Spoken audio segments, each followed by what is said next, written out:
Vice of India ਦੇ studio 'ਚ ਤੁਹਾਡਾ ਸਵਾਗਤ ਹੈ ਜੀ। ਮੈਂ ਤੇ ਹਰਪ੍ਰੀਤ ਜਵੰਦਾ ਜੀ ਸਾਡੇ ਕੋਲੋਂ ਸਾਰੇ ਦਰਸ਼ਕਾਂ ਨੂੰ ਸਤਿ ਸ਼੍ਰੀ ਅਕਾਲ। ਸਤਿ ਸ਼੍ਰੀ ਅਕਾਲ ਜੀ।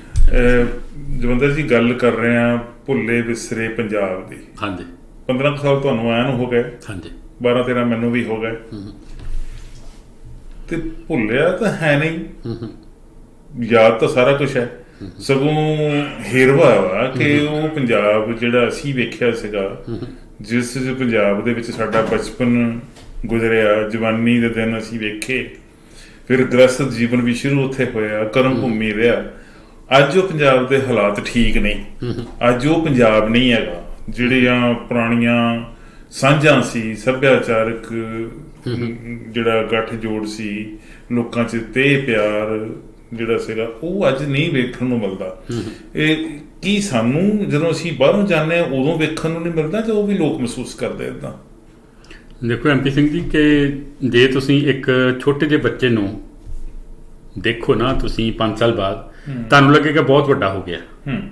ਲੇਕਿਨ ਜਿਸ ਮਾਂ ਦੇ ਕੋਲ ਉਹਦਾ ਦੁੱਧ ਪੀ ਕੇ ਡੇਲੀ ਬੇਸਿਸ ਤੇ ਉਹਨੂੰ ਵੱਡਾ ਹੁੰਦਾ ਦੇਖਿਆ, ਉਹਨੂੰ ਨਹੀਂ ਲੱਗੇਗਾ, ਉਹਨੂੰ ਪਤਾ ਨਹੀਂ ਲੱਗਦਾ। ਠੀਕ ਹੈ ਜੀ। ਸੇਮ ਮਾਨਸਿਕਤਾ ਜਿਹੜੀ ਉੱਥੋਂ ਦੀ ਹੈ, ਉੱਥੋਂ ਦੇ ਰਹਿਣ ਵਾਲੇ ਲੋਕ ਜਿਹੜੇ ਨੇ। ਮੈਂ ਤੇ ਤੁਸੀਂ ਪੁਰਾਣੇ ਪੰਜਾਬ ਦੀ ਗੱਲ ਕੀਤੀ, ਮੈਂ ਕਈ ਲੋਕਾਂ ਨਾਲ ਗੱਲ ਹੁੰਦੀ ਹੈ ਤੇ ਮੈਂ ਇਹ ਗੱਲਾਂ ਛੇੜ ਲੈਣਾ ਕਿ ਪੁਰਾਣਾ ਜਿਹੜਾ ਸਿਸਟਮ ਸੀ ਸਾਡਾ, ਖੇਤੀਬਾੜੀ ਦਾ ਸਿਸਟਮ ਸੀ, ਸਾਡੇ ਵਿਆਹਾਂ ਸ਼ਾਦੀਆਂ ਦਾ ਸਿਸਟਮ ਸੀ, ਸਾਡਾ ਮੇਲ ਮਿਲਾਪ ਦਾ ਸਿਸਟਮ ਸੀ, ਸਾਡਾ ਰਿਸ਼ਤੇ ਕਰਨ ਦਾ ਸੀ, ਵਿਚੋਲੇ ਪੈਂਦੇ ਸੀ, ਸਾਈ ਚਿੱਠੀ ਭੇਜੀ ਜਾਂਦੀ ਸੀ, ਫਿਰ ਸਪੀਕਰ ਲੱਗਦੇ ਸੀ, ਉਹ ਵੀ 2 ਮੰਜੇ ਜੋੜ ਕੇ।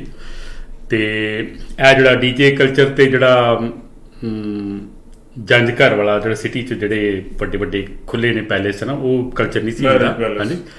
ਤੇ ਉਹ ਹੈਰਾਨ ਹੋ ਕੇ ਦੇਖਦੇ ਨੇ, ਹਾਂ ਇਹ ਤੇ ਹੁੰਦਾ ਸੀ, ਪਰ ਸਾਨੂੰ ਚੇਤਾ ਭੁੱਲ ਗਿਆ ਉਸ ਚੀਜ਼ ਦਾ। ਜਿਹਨਾਂ ਨਾਲ ਇਹ ਗੱਲ ਕਰਦੇ ਆ ਨਾ, ਕਹਿੰਦੇ ਹੁੰਦਾ ਸੀ ਸਾਡੇ, ਅਸੀਂ ਹੰਡਾਇਆ, ਵਜੂਦ ਤੇ ਹੰਡਾਇਆ, ਰੂਹ ਤੇ ਹੰਡਾਇਆ, ਲੇਕਿਨ ਸਾਨੂੰ ਤਾਂ ਉਸ ਚੀਜ਼ ਦਾ ਚੇਤਾ ਨਹੀਂ। ਕਿਉਂਕਿ ਉਹ ਜਿਸ ਪੜਾਅ ਤੇ ਪਹੁੰਚ ਚੁੱਕੇ ਆ ਨਾ, ਉਸ ਪੜਾਅ ਤੇ ਪਹੁੰਚਣ ਵਾਸਤੇ ਜਦੋਂ ਇੱਕ ਸਫ਼ਰ ਸ਼ੁਰੂ ਹੋਇਆ ਸੀ, ਉਹ ਸਫ਼ਰ ਦਾ ਇੱਕ ਜਿਹੜਾ ਮੰਜ਼ਰ ਹੈ ਉਹ ਉਹਨਾਂ ਦੇ ਮਨ 'ਚ ਹੈ। ਠੀਕ ਹੈ ਜੀ। ਤੇ ਉਹਨਾਂ ਨੂੰ ਜਿਹੜੀ ਸਲੋ ਚੇਂਜ ਹੈ ਨਾ, ਉਹ ਦਿਸਦੀ ਨਹੀਂ ਹੈ। ਜਿਹੜੀ ਉਹ ਚੇਂਜ ਹੋਈ ਹੈ, ਹਾਂਜੀ ਜੀ, ਅਸਲ ਵਿੱਚ ਉਹ ਤਰੱਕੀ ਨਹੀਂ ਹੋਈ। ਆਪਾਂ ਨੂੰ ਤਰੱਕੀ ਨਹੀਂ ਕਹਿੰਦੇ ਕਿ ਜੇ ਹੁਣ ਅੱਗੇ ਤੁਸੀਂ ਗੱਲ ਪਹਿਲਾਂ ਕੀਤੀ ਸੀ ਕਿ ਹਲਟਾਂ ਵਾਲੇ ਖੂਹ ਹੁੰਦੇ ਸੀਗੇ, ਜਾਂ ਮਤਲਬ ਕਿਸੇ ਘਰ ਪੱਕੀਆਂ ਖੂਹੀਆਂ ਹੁੰਦੀਆਂ ਸੀਗੀਆਂ, ਹਾਂਜੀ, ਤੇ ਉੱਥੋਂ ਪੂਰੇ ਮਹੱਲੇ ਨੇ ਪਾਣੀ ਭਰਨਾ, ਹਾਂਜੀ, ਤੇ ਉਹ ਤਰੱਕੀ ਹੋ ਕੇ ਉੱਥੇ ਨਲਕੇ ਲੱਗ ਗਏ, ਫਿਰ ਨਲਕਿਆਂ ਤੇ ਮੋਟਰਾਂ ਲੱਗ ਗਈਆਂ, ਹਨ। ਇਸ ਤਰੀਕੇ ਨਾਲ ਡਿਵੈਲਪਮੈਂਟ ਜਿਹੜੀ ਹੋ ਗਈ, ਉਹ ਪਿੰਡਾਂ ਸ਼ਹਿਰਾਂ 'ਚ ਸੀਵਰ ਵੀ ਪੈ ਗਿਆ, ਵਾਟਰ ਸਪਲਾਈ ਵੀ ਆ ਗਈ। ਇਹ ਇੱਕ ਤਰੱਕੀ ਦਾ ਮੰਜ਼ਰ ਹੈ, ਜਾਂ ਲੱਗਦਾ ਕਿ ਅਸਲ ਵਿੱਚ ਉਹ ਬਹੁਤ ਵਧੀਆ ਸੀਗਾ ਤੇ ਸਾਡੇ ਕੋਲੋਂ ਖੁੱਸ ਗਿਆ ਤੇ ਵਾਪਸ ਤਾਂ ਆਉਣਾ ਨਹੀਂ ਹੋਣਾ? ਕਿਸੇ ਬਜ਼ੁਰਗ ਦੇ ਸਾਹਮਣੇ ਗੱਲ ਕਰੋਗੇ ਨਾ, ਤਾਂ ਜਿਹੜਾ ਅਸਲ ਵਿੱਚ ਮਿੱਟੀ ਦੇ ਨਾਲ ਜੁੜਿਆ ਬਜ਼ੁਰਗ ਆ, ਬਜ਼ੁਰਗ ਤੇ ਸਾਰੇ ਜੁੜੇ ਹੁੰਦੇ ਨੇ, ਤੇ ਉਹਦਾ ਜਵਾਬ ਪਤਾ ਕੀ ਹੋਏਗਾ? ਚੁੱਲ੍ਹੇ 'ਚ ਪਿਆ ਇਹੋ ਜਿਹੀ ਤਰੱਕੀ, ਇਹੋ ਤਰੱਕੀ ਨਹੀਂ ਚਾਹੀਦੀ, ਇਹੋ ਜਿਹੀ ਤਰੱਕੀ ਨਹੀਂ ਚਾਹੀਦੀ। ਉਹ ਇਹ ਕਿੱਦਾਂ ਕਿਉਂ ਵੈਸੇ ਮਹਿਸੂਸ ਕਰਦੇ? ਉਹ ਇਸ ਕਰਕੇ ਹੈ ਕਿ ਉਹਨਾਂ ਦਾ ਬਚਪਨ, ਉਹਨਾਂ ਦੀ ਜਵਾਨੀ, ਉਹਨਾਂ ਦੇ ਜਿਹੜੇ ਵਧੀਆ ਦਿਨ ਸੀ ਜਿਹੜੇ ਨੇ, ਉਹ ਇਸ ਮਾਹੌਲ 'ਚੋਂ ਲੰਘੇ ਹੈਗੇ ਆ। ਉਹਨਾਂ ਦੇਖਿਆ ਹੈਗਾ, ਪੋਜ਼ੀਟਿਵਿਟੀ ਦੇਖੀ ਹੈਗੀ ਆ, ਇਸ ਚੀਜ਼ ਦੇ ਫਾਇਦੇ ਦੇਖੇ ਹੈਗੇ ਆ, ਲੋਕੀ ਮਿਲ ਜੁਲ ਕੇ ਬੈਠਦੇ ਗੱਲਾਂ ਕਰਦੇ ਦੇਖੇ ਆ, ਇੱਕ ਦੂਜੇ ਦੇ ਦੁੱਖ ਸੁੱਖ 'ਚ ਸ਼ਰੀਕ ਹੁੰਦੇ ਵੇਖੇ ਆ। ਲੋਕੀ ਪਹਿਲਾਂ ਆਪਣਾ ਦੁੱਖ ਜਿਹੜੇ ਗੁਆਂਢੀ ਨੂੰ ਦੱਸਦੇ ਹੁੰਦੇ ਸੀ, ਲੇਕਿਨ ਹੁਣ ਗੁਆਂਢੀ ਕੋਲ ਆ ਕੇ ਥਾਣੇ 'ਚ ਪਹਿਲਾਂ ਦੱਸਦੇ ਆ। ਗੁਆਂਢੀ ਤੋਂ ਲੁਕੋ ਲੈਂਦੇ, ਉਹਨੂੰ ਪਤਾ ਲੱਗੇ। ਪੁਲਿਸ ਵਾਲੇ ਜਦੋਂ ਪਿੰਡ ਤੋਂ ਫਿਰ ਪਤਾ ਲੱਗਦੇ ਆ, ਫਿਰ ਪਤਾ ਲੱਗਦਾ ਕਿ ਇਹਨਾਂ ਦੇ ਘਰ 'ਚ ਇਹ ਪ੍ਰੋਬਲਮ ਹੈ। ਠੀਕ ਹੈ ਜੀ। ਜਿਹੜੀ ਇਹ ਪ੍ਰਾਈਵੇਸੀ ਦੀ ਮਾਰ ਵਕਤ ਹੋ ਰਹੀ ਹੈ ਨਾ, ਇਸ ਨੇ ਐਸਾ ਸਿਸਟਮ ਕ੍ਰੀਏਟ ਕੀਤਾ ਹੈ ਕਿ ਹਰ ਬੰਦਾ ਦੂਜੇ ਤੋਂ ਇੱਕ ਵਖਰੇਵਾਂ ਜਿਹਾ ਬਣਾ ਕੇ ਤੁਰਦਾ ਹੈਗਾ ਕਿ ਮੇਰੇ ਬਾਰੇ ਇਹਨੂੰ ਨਾ ਪਤਾ ਲੱਗ ਜੇ, ਜਾਂ ਮੇਰੀ ਇਹਦੇ ਨਾਲ ਇੰਨੀ ਨੇੜਤਾ ਨਾ ਹੋ ਜਾਏ ਕਿ ਮੈਨੂੰ ਅੱਧੀ ਰਾਤ ਨੂੰ ਆਵਾਜ਼ ਮਾਰ ਲੇ ਵੀ ਗੁਪਤਾ ਜੀ ਜਾਂ MP ਸਿੰਘ ਜੀ ਸਾਡੇ ਕੋਲ ਆਓ ਤੇ ਸਾਡੀ ਹੈਲਪ ਕਰੋ। ਠੀਕ ਹੈ ਜੀ। ਇਹ ਚੀਜ਼ ਜਿਹੜੀ ਹੈ, ਆਹ ਮਾਨਸਿਕਤਾ ਜਿਹੜੀ ਹੈ ਨਾ, ਇਹ ਇਸਨੇ ਵੱਖਰਾ ਕਰ ਦਿੱਤਾ ਹੈਗਾ। ਹੁਣ ਤੁਸੀਂ ਗੱਲ ਕੀਤੀ ਪੁਰਾਣੇ ਵੇਲੇ ਦੀ, ਠੀਕ ਹੈ ਜੀ। ਉਸ ਟਾਈਮ ਤੇ ਤੁਸੀਂ ਦੇਖਿਆ ਹੋਣਾ, ਵਿਆਹ ਜਿਹੜੇ ਸੀ ਉਹ ਤਕਰੀਬਨ 15-20 ਦਿਨ ਚੱਲਦੇ ਹੁੰਦੇ ਸੀ, ਔਰ ਉਹਨਾਂ ਵਿਆਹਾਂ 'ਚ ਸਾਰਾ ਪਿੰਡ ਜਿਹੜਾ ਉਹ ਪਾਰਟੀਸਪੇਟ ਕਰਦਾ ਹੁੰਦਾ ਸੀ ਕਿਸੇ ਨਾ ਕਿਸੇ ਸ਼ੇਪ 'ਚ। ਕਿਸੇ ਨੇ ਦੁੱਧ ਦੀ ਵਾਰੀ ਬੰਨੀ ਹੁੰਦੀ ਸੀ, ਕਿਸੇ ਨੇ ਭਾਂਡੇ ਇਕੱਠੇ ਕਰਕੇ ਦੇਣੇ ਹੁੰਦੇ ਸੀ, ਇਕੱਠੇ ਕਰਕੇ ਦੇਣੇ ਹੁੰਦੇ ਸੀ, ਕਿਸੇ ਨੇ ਹਲਵਾਈਆਂ ਦਾ ਬੰਦੋਬਸਤ ਕਰਕੇ ਦੇਣਾ ਹੁੰਦਾ ਸੀ, ਕਿਸੇ ਨੇ ਜਿਹੜੇ ਜੂਠੇ ਭਾਂਡੇ ਸੀ ਉਹਨਾਂ ਵਾਸਤੇ ਇੱਕ ਕੈਟੇਗਰੀ ਹੁੰਦੀ ਸੀ, ਉਹਨਾਂ ਦੀ ਰਿਸਪੌਂਸਿਬਿਲਿਟੀ ਉਹ ਹੁੰਦੀ ਸੀ।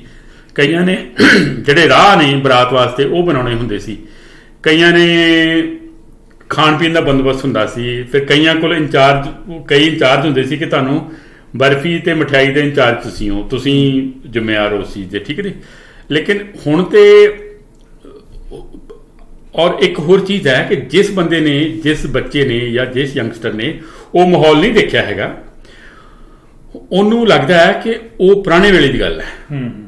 ਜੋ ਐਕਚੁਅਲ ਪੰਜਾਬ ਸੀ ਉਹ ਉਹੀ ਹੈ ਜਿਹੜਾ ਹੁਣ ਹੈ ਸਾਡੇ ਸਾਹਮਣੇ।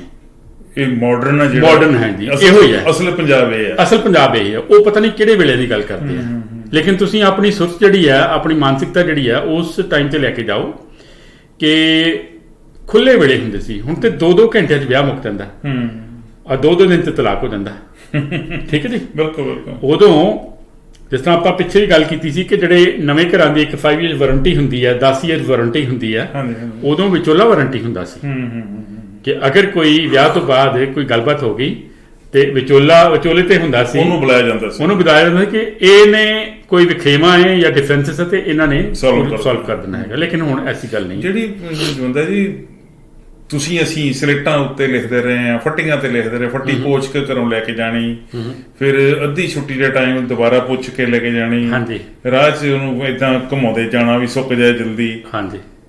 ਉਸ ਤੋਂ ਬਾਅਦ ਕਾਪੀਆਂ ਤੇ ਲਿਖਣਾ ਸ਼ੁਰੂ ਕੀਤਾ ਪੈਨਸਲਾਂ ਨਾਲ, ਫਿਰ ਉਹ ਡਰੰਕ ਹੋਲਡਰਸ ਜਿਹੜੇ, ਫਿਰ ਉਸ ਤੋਂ ਬਾਅਦ ਪੈਨ ਆ ਗਏ, ਫਿਰ ਉਹ ਚਲ ਪਾਰਕ ਦੀ ਹੁੰਦੀ ਸੀ, ਠੀਕ ਹੈ ਜੀ। ਉਸ ਤੋਂ ਬਾਅਦ ਫਿਰ ਆ ਗਏ ਜ਼ੂ ਥਰੋ ਵਾਲੇ ਆ ਗਏ ਪੈਨ, ਉਹਦਾ ਸਿੱਕਾ ਹੁੰਦਾ ਸੀ, ਉਹ ਸਿੱਕਾ ਚੇਂਜ ਕਰੀਦਾ ਸੀ, ਹੈ ਨਾ ਜੀ। ਤੇ ਹੁਣ ਤਾਂ ਇੰਟਾਇਰਲੀ ਡਿਫਰੈਂਟ ਹੋ ਚੁੱਕਾ ਸਾਰਾ ਕੁਝ। ਹੁਣ ਤੇ ਲਿਖਣ ਦਾ ਰਿਵਾਜ ਹੀ ਨਹੀਂ ਰਿਹਾ ਜੀ, ਕੰਪਿਊਟਰ ਤੇ ਹੋ ਗਿਆ। ਤੇ ਕਹ ਲਓ ਤੁਸੀਂ 2-4 ਉਂਗਲਾਂ ਮਾਰੋ, ਉਹਦਾ ਪ੍ਰਿੰਟ ਆਊਟ ਕੱਢੋ ਤੇ ਤੁਹਾਡਾ ਉਹ ਐਪਲੀਕੇਸ਼ਨ ਤਿਆਰ ਹੋ ਜਾਂਦੀ। ਇਹ ਠੀਕ, ਇਹ ਜਿਹੜੀ ਚੇਂਜ ਆਈ ਹੈ ਇੰਨੀ, ਇਹਨੂੰ ਤਾਂ ਤਰੱਕੀ ਕਹੋਗੇ? ਨਹੀਂ, ਇਹਨੂੰ ਤਰੱਕੀ ਕਹਾਂਗੇ ਜੀ। ਦੇਖੋ, ਜਿਹੜਾ ਬੰਦਾ ਚੇਂਜ ਨਹੀਂ ਐਕਸੈਪਟ ਕਰਦਾ ਉਹ ਹਮੇਸ਼ਾ ਘਾਟੇ 'ਚ ਜਾਂਦਾ ਹੈਗਾ, ਠੀਕ ਹੈ ਜੀ। Change is the law of nature, ਠੀਕ ਹੈ ਜੀ। ਲੇਕਿਨ ਇਹ ਚੀਜ਼ ਹੈ ਕਿ ਆਪਾਂ ਟੈਕਨੋਲੋਜੀ ਦੇ ਇੰਨੇ ਗੁਲਾਮ ਬਣ ਚੁੱਕੇ ਹਾਂ ਕਿ ਅਸੀਂ ਐਕਸਪੈਕਟ ਇਹ ਕਰਦੇ ਹਾਂ ਕਿ ਸਾਡੇ ਮੂੰਹ 'ਚ ਬੁਰਕੀ ਵੀ ਕੰਪਿਊਟਰ ਪਾਏ, ਸਾਡੇ ਮੂੰਹ 'ਚ ਬੁਰਕੀ ਵੀ ਕੰਪਿਊਟਰ ਪਾਏ ਜਾਂ ਕੋਈ ਐਸੀ ਚੀਜ਼। ਹੁਣ ਆਟਾ ਗੁੰਨਣ ਵਾਲੀ ਮਸ਼ੀਨ ਆ ਗਈ ਜੀ, ਫੁਲਕੇ ਪਕਾਉਣ ਵਾਲੀ ਮਸ਼ੀਨ ਆ ਗਈ ਹੈ, ਠੀਕ ਹੈ ਜੀ। ਚਲੋ ਉਹ ਪਹਿਲਾਂ ਤਾਂ ਚਲੋ ਗੁਰਦੁਆਰੇ ਕਿਸੇ ਵਿੱਚ ਜਿੱਥੇ ਹਰਿਮੰਦਰ ਸਾਹਿਬ ਜਿੱਥੇ ਲੱਖਾਂ ਲੋਕ ਰੋਜ਼ ਖਾਂਦੇ ਆ, ਉੱਥੇ ਸੀ ਜਿੱਥੇ ਜ਼ਰੂਰਤ ਹੈ, ਠੀਕ ਹੈ, ਉੱਥੇ ਤਾਂ ਜ਼ਰੂਰਤ ਹੈ, ਪਰ ਲੋਕੀ ਘਰਾਂ 'ਚ ਰੱਖੀ ਬੈਠੇ। ਆਟਾ ਗੁੰਨਣ ਲੱਗਿਆ ਜਿਹੜਾ ਕਈ ਹੁਣ ਯੰਗਸਟਰ ਕਹਿੰਦੇ ਜੀ ਕਿ ਸਾਡੇ ਹੱਥ ਲਿਬੜਦੇ, ਸਾਡੇ ਨਹੁੰ 'ਚ ਆਟਾ ਫਸ ਜਾਂਦਾ, ਉਹ ਧੋਣ ਲੱਗਿਆ ਸਾਨੂੰ ਚਿਰ ਲੱਗਦਾ, ਆਪਾਂ ਪਾਣੀ ਵੇਸਟ ਹੁੰਦਾ। ਕਈ ਉਹਨਾਂ ਦੇ ਆਰਗੂਮੈਂਟਸ ਹੈਗੇ ਨੇ ਜੀ, ਕਈ ਉਹਨਾਂ ਦੇ ਦਲੀਲਾਂ ਹੈਗੀਆਂ ਨੇ, ਪਰ ਇਹ ਹੈ ਕਿ ਜਿਸ ਆਟੇ 'ਚ ਜ਼ੋਰ ਲੱਗਿਆ ਹੁੰਦਾ ਸੀ ਬੇਬੇ ਦਾ, ਗੁੰਨਣ ਦਾ, ਮੰਮੀ ਦਾ ਜਾਂ ਬੇਬੇ ਦਾ ਜ਼ੋਰ ਲੱਗਿਆ ਹੁੰਦਾ ਸੀ, ਔਰ ਉਹ ਆਟੇ ਨੂੰ ਇੱਕ ਉਹਦਾ ਜਿਹੜਾ ਸਿਰਾ ਹੈ ਉਹ ਦੱਬ ਕੇ ਮੁੱਠੀਆਂ ਦੇ ਨਾਲ ਗੁੰਨਿਆ ਹੁੰਦਾ ਸੀ। ਗੁੰਨਣ ਤੋਂ ਬਾਅਦ ਜਦੋਂ ਉਹਦੇ ਤੇ ਇੱਕ ਥਾਪੜਦੀ ਸੀ ਬੇਬੇ, ਉਹ ਥਾਪਣ ਦਾ ਮਤਲਬ ਹੁੰਦਾ ਸੀ ਇੱਕ, ਠੀਕ ਹੈ ਜੀ। ਤੇ ਉਹ ਚੀਜ਼ ਮਸ਼ੀਨ ਨੇ ਥੋੜੀ ਕਰਨੀ ਹੈਗੀ ਹੈ, ਠੀਕ ਹੈ ਜੀ। ਹੁਣ ਦੇਖੋ ਬ੍ਰਸ਼ ਆ ਗਏ ਨੇ ਤਰ੍ਹਾਂ ਦੇ, ਬ੍ਰਸ਼ ਵੀ ਮਸ਼ੀਨਾਂ ਵਾਲੇ ਆ ਗਏ ਨੇ, ਠੀਕ ਹੈ ਜੀ। ਦਾਤਨ ਹੁੰਦੀ ਸੀ ਕਿੱਕਰ ਦੀ, ਠੀਕ ਹੈ ਜੀ, ਟਾਲੀ ਦੀ ਦਾਤਨ ਹੁੰਦੀ ਸੀ, ਔਰ ਇਹ ਦਾਤਨਾਂ ਐਸੀਆਂ ਸੀ ਕਿ ਦੰਦਾਂ ਨੂੰ ਕੀੜਾ ਨਹੀਂ ਸੀ ਲੱਗਦਾ ਹੁੰਦਾ, ਠੀਕ ਹੈ ਜੀ। ਨਹਿਰਾਂ ਦਾ ਪਾਣੀ ਜਿਹੜਾ ਲੋਕੀ ਪੀ ਲੈਂਦੇ ਸੀ, ਬਿਲਕੁਲ ਮੈਂ ਖੁਦ ਪੀਤਾ ਹੈਗਾ, ਠੀਕ ਹੈ। ਜਿਹੜੀ ਖੂਹ ਦਾ ਪਾਣੀ ਹੈਗਾ ਜੀ, ਉਹ ਆੜ ਦੇ ਵਿੱਚੋਂ ਪੀਤਾ ਜਾਂਦਾ ਸੀਗਾ, ਉਹ ਖੇਤ ਨੂੰ ਜਾ ਰਿਹਾ ਹੈਗਾ, ਆੜ ਦੇ ਵਿੱਚੋਂ ਪਾਣੀ, ਤੇ ਉਹ ਬੁੱਕ ਨਾਲ ਲੋਕੀ ਪੀ ਰਹੇ ਆ, ਬੁੱਕ ਨਾਲ ਪੀਂਦੇ ਸੀ। ਤੇ ਇਹ ਜਿਹੜੇ ਖੂਹਾਂ ਦੀ ਗੱਲ ਕੀਤੀ ਜੀ, ਪੁਰਾਣੇ ਸਮੇਂ ਦੇ ਵਿੱਚ ਖੇਤੀਬਾੜੀ ਜਿਹੜੀ ਸੀਗੀ, ਫਲਿਆਂ ਦੀ ਖੇਤੀ, ਹਾਂਜੀ, ਤੇ ਉਡੀਕਣਾ ਵੀ ਹਵਾ ਜਿਹੜੀ ਆ ਉਹ ਕਦੋਂ ਵਗੇ ਤੇ ਕਦੋਂ ਤੂੜੀ ਪਾਸੇ ਕੀਤੀ ਜਾਵੇ, ਕਣਕ ਪਾਸੇ ਕੀਤੀ ਜਾਵੇ, ਹਾਂਜੀ।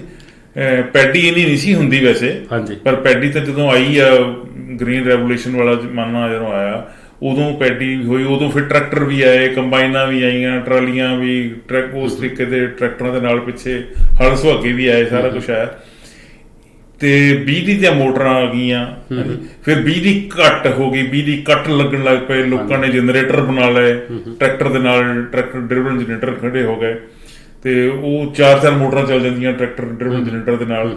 ਇਹ ਇਸ ਤਰੀਕੇ ਦਾ ਸਾਰਾ ਕੁਝ ਜਿਹੜਾ ਵਾ, ਇਹ ਮੈਨੂੰ ਕਈ ਵਾਰੀ ਲੱਗੀ ਜਾਂਦਾ ਹੁੰਦਾ ਕਿ ਕੀ ਇਹ ਤਰੱਕੀ ਹੈ ਜਾਂ ਇਹ ਇਸ ਪਾਸੇ ਨੂੰ ਜਾ ਰਹੀ ਹੈ ਸਾਰੀ ਇਹ ਸੋ ਕਾਲਡ ਤਰੱਕੀ ਜਿਹੜੀ ਡਿਵੈਲਪਮੈਂਟ ਹੈਗੀ ਆ ਕਿ ਉਹ ਕਿਸੇ ਡੂੰਘੇ ਖੱਡ ਵਿੱਚ ਜਾ ਕੇ ਡਿੱਗੂਗੀ ਤੇ ਮੁੜ ਕੇ ਅਸੀਂ ਪਿੱਛੇ ਮੁੜਨ ਜੋਗੇ ਵੀ ਨਹੀਂ ਰਹਿ ਜਾਵਾਂਗੇ। ਇੱਕ ਮਸ਼ਹੂਰ ਹੈ ਜੀ ਗੱਲ ਮਿਡਲ ਈਸਟ ਬਾਰੇ ਕਿ ਉਹ ਕਹਿੰਦੇ ਕਿ ਸਾਡੇ ਜਿਹੜੇ ਬਜ਼ੁਰਗ ਸੀ ਨਾ, ਬਜ਼ੁਰਗਾਂ ਦੇ ਬਜ਼ੁਰਗ ਸੀ, ਉਹ ਪੈਦਲ ਸਫ਼ਰ ਕਰਦੇ ਸੀ।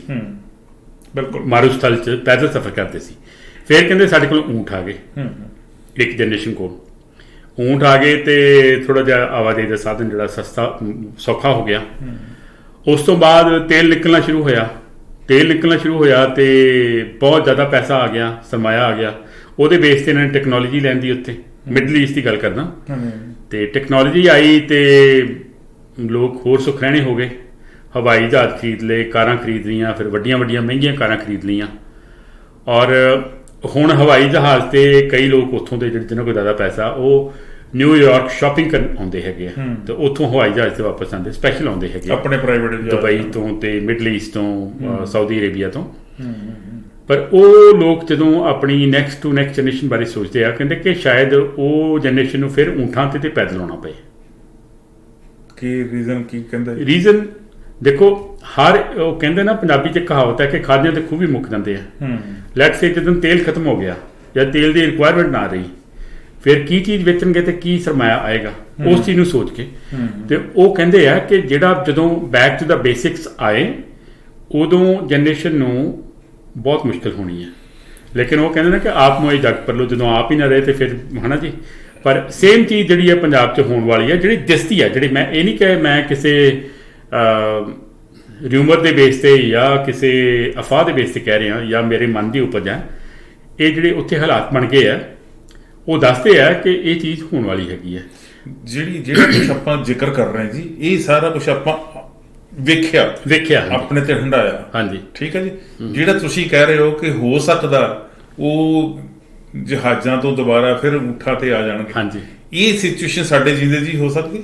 ਨਹੀਂ, ਸਾਡੇ ਜੀਂਦੇ ਜੀ ਤੇ ਨਹੀਂ ਹੋਏਗੀ, ਪਰ ਪ੍ਰੋਬੇਬਲੀ ਜਿਹੜਾ ਨੈਕਸਟ ਜਨਰੇਸ਼ਨ ਜਿਹੜਾ ਉਹਨਾਂ ਨੂੰ ਫੇਸ ਕਰਨੀ ਪੈ ਸਕਦੀ ਹੈ, ਜੇ ਉਹਦਾ ਅਲਟਰਨੇਟ ਨਾ ਲੱਭਿਆ ਗਿਆ। ਜਿਹੜੀ ਨਵੀਂ ਜਨਰੇਸ਼ਨ ਹੈ, ਜਦੋਂ ਉਹਨਾਂ ਨੂੰ ਅਸੀਂ ਗੱਲ ਕਰਦੇ, ਨਵੀਂ ਜਨਰੇਸ਼ਨ ਨਾਮ ਹੀ ਸੀ ਜਿਹੜੀ 10 12 15 ਸਾਲ ਪਹਿਲਾਂ ਹਾਂਜੀ ਬੱਚੇ ਪੈਦਾ ਹੋਏ ਆ ਔਰ ਸਿਆਣੇ ਆ, ਸਕੂਲ ਗੋਇੰਗ ਆ ਜਾਂ ਕਾਲਜ ਗੋਇੰਗ ਹੈਗੇ ਆ, ਉਹਨਾਂ ਬੱਚਿਆਂ ਨੂੰ ਜਦੋਂ ਇਹ ਗੱਲਾਂ ਦਾ ਪਤਾ ਲੱਗਦਾ, ਉਹ ਤਾਂ ਮਤਲਬ ਜੇ ਪੱਖੀ ਹੈ ਜਾਂ ਉਹ ਪੁਰਾਣੀ ਪ੍ਰਾਤ ਹੈ ਜਾਂ ਉਹ ਬੇਬੇ ਦੀ ਫੁਲਕਾਰੀ ਹੈ, ਤਾਂ ਉਹ ਸਮਝਦੇ ਵੀ ਇਹ ਪਤਾ ਨਹੀਂ ਕੀ ਚੀਜ਼ਾਂ, ਸ਼ਾਇਦ ਸ਼ੋ ਪੀਸ ਹੈਗੇ ਆ, ਇਦਾਂ ਦੀ ਗੱਲ। ਉਹਨਾਂ ਨੂੰ ਤਾਂ ਪਤਾ ਹੀ ਨਹੀਂ ਕਿ ਡੇਲੀ ਨਿਊਟ੍ਰੀਸ਼ਨ ਦੀਆਂ ਚੀਜ਼ਾਂ ਸੀਗੀਆਂ, ਸਾਡੀ ਜ਼ਿੰਦਗੀ ਦਾ ਅੰਗ ਸੀਗਾ। ਇਹ ਤਾਂ ਉਹ ਸਮਝਦੇ ਨਹੀਂ ਹੈਗੇ, ਨਹੀਂ ਪਤਾ ਜੀ ਉਹਨਾਂ ਨੂੰ। ਔਰ ਦੂਸਰੀ ਜਿਹੜੀ ਤਰਾਸਦੀ ਇਹ ਹੈ ਕਿ ਜਿਹੜੇ ਸਮਕਾਲੀਨ ਨੇ, ਸਾਡੇ ਸਮਕਾਲੀਨ ਹੈਗੇ ਨੇ, ਉਹ ਆਪਣੀ ਜਨਰੇਸ਼ਨ ਨੂੰ ਇਹ ਗੱਲਾਂ ਦੱਸਦੇ ਵੀ ਨਹੀਂ ਹੈ। ਸਾਡਾ ਇਹ ਪ੍ਰੋਗਰਾਮ ਜਿਹੜਾ ਕਰਨ ਦੇ ਪਿੱਛੇ ਮਕਸਦ ਤੇ ਇਹੀ ਹੈ ਨਾ ਕਿ ਇੱਕ ਤਾਂ ਸਾਡੇ ਮਨੋਂ ਵਿਸਰ ਰਹੀਆਂ ਗੱਲਾਂ ਹੈ, ਸਾਨੂੰ ਵੀ ਨਹੀਂ ਯਾਦ ਰਹਿ ਰਹੀਆਂ। ਯਾਦ ਕਿਉਂ ਨਹੀਂ ਰਹਿ ਰਹੀਆਂ? ਅਸੀਂ ਨਵੇਂ ਮਾਹੌਲ ਦੇ ਵਿੱਚ ਆਪਣੇ ਆਪ ਨੂੰ ਝੱਟ ਢਾਲਣ ਦੀ ਕੋਸ਼ਿਸ਼ ਕਰਦੇ ਹਾਂ। ਅਡੈਪਟੇਬਿਲਿਟੀ ਹੋਣੀ ਚਾਹੀਦੀ, ਪਰ ਅਸੀਂ ਫਟਾਫਟ ਜਿਹੜੀ ਚੇਂਜ ਆਉਂਦੀ ਪਈ ਉਹਦੇ ਵੱਲ ਬਹਿਣ 'ਚ ਤੁਰੇ ਜਾਂਦੇ ਹਾਂ, ਤੇ ਜਿਹੜਾ ਅਸਲੀ ਸਾਡਾ ਵਿਰਸਾ ਹੁੰਦਾ ਉਹਨੂੰ ਅਸੀਂ ਭੁਲਾ ਦਿੰਦੇ ਹਾਂ। ਮੈਂ ਨਹੀਂ ਕਹਿੰਦਾ ਕਿ ਪ੍ਰਾਤ ਸਾਡਾ ਵਿਰਸਾ, ਪੱਖੀ ਸਾਡਾ ਵਿਰਸਾ, ਜਾਂ ਜਿਹੜਾ ਕੋਈ ਫੁਲਕਾਰੀ ਸਾਡਾ ਵਿਰਸਾ ਤਾਂ ਬਹੁਤ ਵੱਡੀ ਗੱਲ ਹੈ। ਉਹ ਤਾਂ ਸਾਹਿਤ ਦੀ ਗੱਲ ਹੈ, ਸੱਭਿਆਚਾਰ ਦੀ ਗੱਲ ਹੈ, ਕੌਮੀਅਤ ਦੀ ਗੱਲ ਹੈ, ਭਾਈਚਾਰੇ ਦੀ, ਪਿਆਰ ਦੀ, ਸਨੇਹ ਦੀ, ਬੜਾ ਕੁਛ ਹੈਗਾ। ਉਹ ਸਾਰਾ ਕੁਛ ਰਲਾ ਮਿਲਾ ਕੇ ਵਿਰਸਾ ਬਣਦਾ, ਤੇ ਨਾ ਵਿਰਸਾ ਗਾਉਣ ਨਾ ਬਣਦਾ।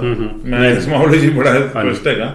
ਸੋ ਮਤਲਬ ਜਿਹੜੀਆਂ ਗੱਲਾਂ ਸਾਡੇ ਮਨੋਂ ਵੀ ਵਿਸਰਦੀਆਂ ਜਾਂਦੀਆਂ, ਸਾਡੇ ਮਨੋਂ ਨਿਕਲਦੀਆਂ ਜਾਂਦੀਆਂ, ਅਸੀਂ ਜਾਣੇ ਉਹਨਾਂ ਗੱਲਾਂ ਨੂੰ ਭੁਲਾ ਰਹੇ ਹਾਂ। ਇਹ ਸਾਨੂੰ ਚੇਤੇ ਰੱਖਣੀ ਚਾਹੀਦੀਆਂ। ਇਹ ਸੱਚੀ ਮੁੱਚੀ ਸਾਡਾ ਵਿਰਸੇ ਦੀ ਗੱਲ ਹੈ। ਤੁਸੀਂ ਦੇਖੋ ਕਿੱਡੇ ਲੋਕ ਮਿਹਨਤੀ ਸੀ ਉਸ ਜ਼ਮਾਨੇ, ਜਦੋਂ ਫੜਿਆਂ ਨਾਲ ਕਣਕ ਗਾਉਂਦੇ ਸੀਗੇ। ਠੀਕ ਹੈ ਜੀ। ਜਦੋਂ ਬਲਦਾਂ ਦੇ ਪਿੱਛੇ, ਮੈਂ ਨਹੀਂ ਕਹਿੰਦਾ ਕਿ ਹੁਣ ਵੀ ਬਲਦਾਂ ਨਾਲ ਖੇਤੀ ਕਰਨੀ ਚਾਹੀਦੀ ਜਾਂ ਫੜਿਆਂ ਨਾਲ ਕਰਨੀ ਚਾਹੀਦੀ, ਪਰ ਇਸ ਗੱਲ ਦੇ ਤਾਂ ਮਾਣ ਕਰਨਾ ਚਾਹੀਦਾ ਨਾ ਕਿ ਉਹ ਲੋਕ ਬਹੁਤ ਜ਼ਿਆਦਾ ਮਿਹਨਤੀ ਸੀ। ਅੱਜ ਟਰੈਕਟਰ ਤੇ ਚੜ੍ਹ ਕੇ 40 ਕਿੱਲੇ ਵਾਧਣੇ, ਉਹ ਗੱਲ ਹੋਰ ਹੈ। ਠੀਕ ਹੈ ਜੀ। ਕੰਬਾਈਨ ਦੇ ਨਾਲ ਸ਼ਾਮ ਤੱਕ 200 ਕਿੱਲੇ ਦੀ ਕਣਕ ਜਿਹੜੀ ਆ ਉਹ ਕਣਕ ਕੱਢ ਲੈਣੀ ਜਾਂ ਕਣਕ ਗਾਹ ਲੈਣੀ, ਉਹ ਗੱਲ ਹੋਰ ਹੈ। ਪਰ ਜਿਹੜਾ ਉਹਦਾ ਬੇਸ ਸੀਗਾ, ਸਾਡੀ ਜ਼ਿੰਦਗੀ ਦਾ ਬੇਸ, ਜਿਹੜੀ ਜ਼ਿੰਦਗੀ ਤੇ ਤੁਸੀਂ ਮਾਣ ਕਰਨਾ ਤੁਹਾਨੂੰ ਚਾਹੀਦਾ। ਅੱਜ ਅਸੀਂ ਕਹਿੰਦੇ ਹੁਣ ਉਹ ਗੱਲਾਂ ਰਹੀਆਂ ਨਹੀਂ। ਉਹ ਗੱਲਾਂ ਕਿਹੜੀਆਂ ਨਹੀਂ ਰਹੀਆਂ? ਸਾਡਾ ਖਾਣ ਪੀਣ ਉਦਾਂ ਦਾ ਨਹੀਂ ਹੈਗਾ, ਸਾਡਾ ਪਹਿਨਣ ਬਚਰਨ ਉਦਾਂ ਦਾ ਨਹੀਂ ਹੈਗਾ, ਸਾਡੀ ਸੋਚ ਉਦਾਂ ਦੀ ਨਹੀਂ ਹੈਗੀ। ਉਹ ਜੇ ਗੱਲਾਂ ਸਾਡੇ ਤੋਂ ਦੂਰ ਹੋਈਆਂ ਤਾਂ ਉਹਦੇ ਪਿੱਛੇ ਮੇਰਾ ਖਿਆਲ ਜੇ ਕਿਸੇ ਹੋਰ ਦੀ ਜ਼ਿੰਮੇਵਾਰੀ ਵੀ ਅਸੀਂ ਫਿਕਸ ਕਰਨ ਦੀ ਕੋਸ਼ਿਸ਼ ਕਰੀਏ ਤਾਂ ਉਦੋਂ ਪਹਿਲਾਂ ਸਾਨੂੰ ਆਪਣੇ ਕੋਲ ਵੀ ਧਿਆਨ ਰੱਖਣਾ, ਸਾਡੀ ਖੁਦ ਦੀ ਜ਼ਿੰਮੇਵਾਰੀ ਹੈ ਜੀ। ਹੁਣ ਦੇਖੋ, ਮੈਂ ਤੁਸੀਂ ਜਿੰਨੀਆਂ ਗੱਲਾਂ ਕੀਤੀਆਂ ਉਹ ਇੱਕ ਇੱਕ ਗੱਲ ਦੇ ਨਾਲ ਮੈਨੂੰ ਪੁਰਾਣਾ ਗਾਣਾ ਚੇਤਾ ਆ ਗਿਆ। ਹੁਣ ਪੱਖੀ ਹੈ ਵੇ ਲੈਦੇ ਮੈਨੂੰ ਮਖਮਲ ਦੀ ਪੱਖੀ ਘੁੰਗਰੂਆਂ ਵਾਲੀ, ਹਨਾ ਜੀ। ਜੁੱਤੀ ਕਸੂਰੀ ਪੈਰੀ ਨਾ ਪੂਰੀ, ਹਾਏ ਰੱਬਾ ਵੇ ਸਾਨੂੰ ਤੁਰਨਾ ਪਿਆ। ਠੀਕ ਹੈ ਜੀ। ਕੁੰਡ ਕੱਢ ਲੈ ਪਤਲੀਏ ਨਾਲੇ, ਪਤਲੀਏ ਨਾਰੇ ਸਹੁਰਿਆਂ ਦਾ ਪਿੰਡ ਆ ਗਿਆ। ਠੀਕ ਹੈ ਜੀ। ਔਰ ਹੋਰ ਕਿੰਨੇ ਗਾਣੇ ਸੀ ਜੀ। ਰੋਗ ਬਣ ਕੇ ਰਹਿ ਗਿਆ ਪਿਆਰ ਤੇਰੇ ਸ਼ਹਿਰ ਦਾ, ਮੈਂ ਮਸੀਹਾ ਵੇਖਿਆ ਬਿਮਾਰ ਤੇਰੇ ਸ਼ਹਿਰ ਦਾ। ਮਸੀਹਾ ਪਤਾ ਨਹੀਂ ਲੋਕਾਂ ਨੂੰ ਕੀ ਹੁੰਦਾ ਹੈਗਾ। ਠੀਕ ਹੈ ਜੀ। ਅੱਜ ਦਿਨ ਚੜਿਆ ਤੇਰੇ ਰੰਗ ਵਰਗਾ, ਹਨਾ ਜੀ। ਕਿੰਨੀਆਂ ਚੀਜ਼ਾਂ, ਕਿੰਨੇ ਜਿਹੜੇ ਗਾਇਕ ਸੀ, ਕਿੰਨੇ ਜਿਹੜੇ ਲੇਖਕ ਸੀ, ਕਿੰਨੇ ਜਿਹੜੇ ਸ਼ਾਇਰ ਸੀ, ਉਹਨਾਂ ਨੇ ਪੰਜਾਬ ਨੂੰ ਜਿਉਂਦਾ ਰੱਖਿਆ। ਗੜਵਾ ਲੈ ਦੇ ਚਾਂਦੀ ਦਾ, ਗੜਵਾ ਲੈ ਦੇ ਚਾਂਦੀ ਦਾ। ਗੜਵਾ ਕੀ ਹੁੰਦਾ? ਗੜਵਾ ਕੀ ਹੁੰਦਾ, ਹਨਾ ਜੀ। ਬਾਕੀ ਹੋਰ ਕਿੰਨੇ ਸੀ। ਚਾਂਦੀ ਦੇ ਝੁਮਕੇ ਤਾਂ ਹੋ ਸਕਦੇ ਨੇ, ਚਾਂਦੀ ਗੜਵਾ ਵੀ ਚਾਂਦੀ ਦਾ ਹੋ ਸਕਦਾ। ਸਾਨੂੰ ਬੁੱਕ ਨਾਲ ਪਾਣੀ ਹੀ ਪਿਲਾ ਦੇ ਘੁੱਟ ਨਹੀਂ, ਉਹ ਤੇਰਾ ਝੂਠਾ ਕਾਹਨੂੰ ਕਰੀਏ ਗਲਾਸ ਗੋਰੀ, ਹਨਾ ਜੀ। ਆਹ ਗਾਣਾ ਸੀ। ਬੁੱਕ ਕੀ ਹੈ, ਹਨਾ ਜੀ। ਬੁੱਕ ਜਿਹੜਾ ਉਹ ਨਲਕੇ ਦੀ ਜਿਹੜੀ ਬੋਕੀ ਹੁੰਦੀ ਸੀ ਉਹਦੇ ਅੱਗੇ ਕਰਕੇ ਉਸ ਚ ਪਾਣੀ ਦੀ ਧਾਰ, ਉਸ ਚ ਕੁਝ ਪਾਣੀ ਡੁੱਲਦਾ ਸੀ, ਕੁਝ ਸਾਡੇ ਸਲਵਾਰਾਂ ਤੇ ਪੈਂਦਾ ਸੀ, ਕੁਝ ਸਾਡੀਆਂ ਪੈਂਟਾਂ ਤੇ ਪੈਂਦਾ ਸੀ, ਬੂਟ ਗਿੱਲੇ ਹੁੰਦੇ ਸੀ, ਲੇਕਿਨ ਉਹਦਾ ਆਪਣਾ ਸਵਾਦ ਸੀ। ਖਾਸ ਕਰਕੇ ਜਿਹੜੇ ਨਲਕੇ ਜਿਹੜੇ ਨਹਿਰਾਂ ਦੇ ਕੰਢੇ ਤੇ ਲੱਗੇ ਹੁੰਦੇ ਸੀ, ਉਹਨਾਂ ਦਾ ਤੇ ਸਮਝੋ ਵੀ ਜਿਹੜੀ ਅੱਜ ਕੱਲ ਜਿਹੜੇ ਬੋਤਲ-ਬੰਦ ਪਾਣੀ ਹੈ, ਮਿੱਠਾ ਪਾਣੀ, ਉਹਨਾਂ ਨੇ ਮਿੱਠਿਆ ਹੁੰਦਾ ਸੀ। ਪਿੰਡਰ ਹੁਣੇ ਆਪਦੇ ਸਹੁਰਿਆਂ ਦੇ ਪਿੰਡ ਦੀ ਗੱਲ ਕਰ ਲਿਆ। ਉੱਥੇ ਨਹਿਰਾਂ ਦੇ ਮਤਲਬ ਮੁਦਕੀ ਦੇ ਲਾਗੇ ਨਹਿਰਾਂ ਦੱਸੀਆਂ ਇਹਨਾਂ ਵੀ ਉੱਥੇ ਨਲਕਾ ਹੈਗਾ ਤੇ ਲੋਕੀ ਉਡੀਕਦੇ ਆ, ਘੰਟਾ ਲਾਈਨਾਂ 'ਚ ਖਲੋਣਾ ਪੈਂਦਾ ਤਾਂ ਉੱਥੋਂ ਵਾਰੀ ਆਉਂਦੀ ਹੈ ਪਾਣੀ ਪੀਣ ਦੀ ਜਾਂ ਪਾਣੀ ਲੈ ਕੇ ਜਾਂਦੀ। ਲੋਕੀ ਘਰਾਂ ਨੂੰ ਕਿੰਨੀਆਂ ਭਰ ਲੈ ਕੇ ਜਾਂਦੇ 20 ਲੀਟਰ ਦੀਆਂ। ਹੁਣ ਇਸ ਤਰੀਕੇ ਦੀ ਗੱਲ ਜਿਹੜੀ ਆ, ਜੇ ਉਹਨਾਂ ਉਸ ਪਾਣੀ ਦੇ ਵਿੱਚ ਪਾਣੀ ਪੀਣ ਦੇ ਨਾਲ ਤੁਹਾਨੂੰ ਸ਼ਾਂਤੀ ਮਿਲਦੀ ਹੈ ਜਾਂ ਸਕੂਨ ਮਿਲਦਾ ਜਾਂ ਤੁਹਾਨੂੰ ਲੱਗਦਾ ਕਿ ਇਹ ਪਾਣੀ ਜਿਹੜਾ ਕੁਦਰਤੀ ਪਾਣੀ ਤਾਕਤਵਰ ਵੀ ਹੋਊਗਾ, ਠੰਡਾ ਹੁੰਦਾ ਸੀ, ਸਾਫ਼ ਹੁੰਦਾ ਸੀ, ਠੰਡਾ ਵੀ ਹੋਊਗਾ ਔਰ ਤਾਜ਼ਾ ਹੁੰਦਾ ਸੀ। ਕਿਉਂਕਿ ਪਾਣੀ ਦਾ ਜਿਹੜਾ ਨਹਿਰ ਲਾਗੇ ਵਗਦੀ ਸੀ ਨਾ, ਉਹ ਉਸ ਪਾਣੀ ਨੂੰ ਨਲਕੇ ਦਾ ਹੇਠ ਜਿਹੜਾ ਪਾਣੀ ਜਿਹਨੂੰ ਠੰਡਾ ਰੱਖਦੀ ਸੀ। ਬਾਹਰ ਭਾਵੇਂ ਤੁਸੀਂ, ਮੈਂ ਤੁਹਾਨੂੰ ਐਗਜ਼ਾਮਪਲ ਦੇਣਾ, ਸਾਡਾ ਪਿੰਡ ਬਟਾਲੇ ਤੋਂ ਕੋਈ ਤਕਰੀਬਨ 35 ਕਿਲੋਮੀਟਰ ਦੂਰ ਸੀ। ਆਪਾਂ ਸਾਈਕਲ ਤੇ ਜਾਂਦੇ ਹੁੰਦੇ ਸੀ ਔਰ ਰਸਤੇ 'ਚ ਤਕਰੀਬਨ 3 ਨਹਿਰਾਂ ਪੈਂਦੀਆਂ ਸੀ ਔਰ ਲੋਕੀ ਨਾਲ ਪਾਣੀ ਖੜਨ ਦਾ ਰਿਵਾਜ ਨਹੀਂ ਸੀ ਹੁੰਦਾ। ਲੋਕੀ ਦੱਬ ਕੇ ਸਾਈਕਲ ਚਲਾਉਣਾ ਤੇ ਕਹਿਣਾ ਕਿ ਫਲਾਣੀ ਨਹਿਰ ਤੋਂ ਜਾ ਕੇ ਨਲਕਾ ਉੱਥੋਂ ਪਾਣੀ ਪੀਵਾਂਗੇ। ਨਲਕੇ ਦੇ ਲਾਗੇ ਹਲਵਾਈ ਹੁੰਦਾ ਸੀ, ਠੀਕ ਹੈ ਜੀ, ਉਹਦੇ ਕੋਲੋਂ ਬਰਫੀ ਪਈ ਹੁੰਦੀ ਸੀ, ਵੇਸਣ ਪਿਆ ਹੁੰਦਾ ਸੀ। ਲੋਕਾਂ ਨੇ ਆਰਾਮ ਨਾਲ, ਫਿਰ ਇੱਕ ਦਰਖਤ ਹੁੰਦਾ ਸੀ ਬੜਾ, ਬੋੜ ਆ ਪਿੱਪਲ ਦਾ ਉੱਥੇ, ਠੀਕ ਹੈ ਜੀ, ਔਰ ਉਹਦੇ ਲਾਗੇ ਮਤਲਬ ਤੁਸੀਂ ਕਹਿ ਲਓ ਵੀ ਮੇਲਾ ਲੱਗਿਆ ਹੁੰਦਾ ਸੀ, ਠੀਕ ਹੈ ਜੀ, ਰੌਣਕ ਹੁੰਦੀ ਸੀ, ਜ਼ਿੰਦਗੀ ਹੁੰਦੀ ਸੀ, ਇੱਕ ਜ਼ਿੰਦਗੀ ਚਾਹੁੰਦੀ ਹੁੰਦੀ ਸੀ ਉੱਥੇ, ਠੀਕ ਹੈ ਜੀ। ਨਾਲੇ ਤੇ ਉਹਨੇ ਰੇਡੀਓ ਤੇ ਗਾਣੇ ਲਾਏ ਹੋਣੇ। ਗਾਣੇ ਕਿਹੜੇ? ਆਸਾ ਸਿੰਘ ਮਸਤਾਨਾ। ਗਾਣੇ ਕਿਹੜੇ? ਲਾਲ ਚੰਦ ਅਮਲਾ ਜੱਟ। ਗਾਣੇ ਕਿਹੜੇ ਜੀ? ਕਿ ਮੁਹੰਮਦ ਰਫੀ ਦੇ ਪੰਜਾਬੀ ਗਾਣੇ, ਹਨਾ ਜੀ।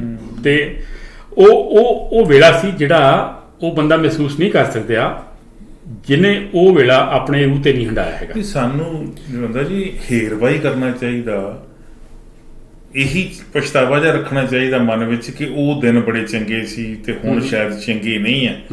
ਜਿਹੜੀ ਜਨਰੇਸ਼ਨ ਇਹਨਾਂ ਦਿਨਾਂ ਦੇ ਵਿੱਚ ਡਿਵੈਲਪ ਹੋਈ ਆ ਔਰ ਉਹ ਪੜ੍ਹ ਰਹੇ ਆ ਜਾਂ ਕੰਮਾਂ ਕਾਰਾਂ ਤੇ ਲੱਗ ਰਹੇ ਆ ਜਾਂ ਜਿਹਨਾਂ ਬੱਚਿਆਂ ਦੇ ਮੈਰਿਜਸ ਇਹਨਾਂ ਦਿਨਾਂ 'ਚ ਹੋ ਰਹੀਆਂ, ਉਹਨਾਂ ਨੂੰ ਉਹਨਾਂ ਗੱਲਾਂ ਦਾ ਨਹੀਂ ਪਤਾ। ਪੁਰਾਣੀਆਂ ਗੱਲਾਂ ਜਿਹਨਾਂ ਦਾ ਆਪਾਂ ਜ਼ਿਕਰ ਕਰ ਰਹੇ ਉਹਨਾਂ ਨੂੰ ਨਹੀਂ ਪਤਾ ਹੈਗਾ। ਠੀਕ ਹੈ ਜੀ।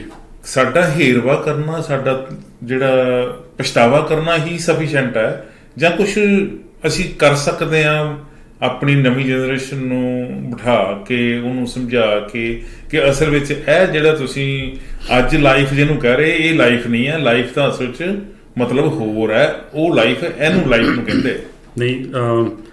MP ਸਿੰਘ ਜੀ, ਮੈਂ ਨਾ ਹੁਣੇ ਇੱਕ ਲਿਖ ਕੇ ਹਟਿਆ ਕੋਈ ਚੀਜ਼, ਉਹਦੇ 'ਚ ਨਾ ਇੱਕ ਪੁੱਤਰ ਆਪਣੇ ਦਾਦੇ ਨੂੰ ਪੁੱਛਦਾ ਹੈ, ਦਾਦਾ ਤੇ ਦਾਦੀ ਦਾ 55ਵੀਂ ਵਰ੍ਹੇਗੰਢ, ਜਿਹੜੀ ਸ਼ਾਦੀ ਦੀ ਵਰ੍ਹੇਗੰਢ, ਉਹ ਮਨਾ ਰਹੇ ਹੁੰਦੇ ਨੇ, ਉਹ ਠੀਕ ਹੈ ਜੀ, ਮਨਾ ਰਹੇ ਹੁੰਦੇ ਨੇ।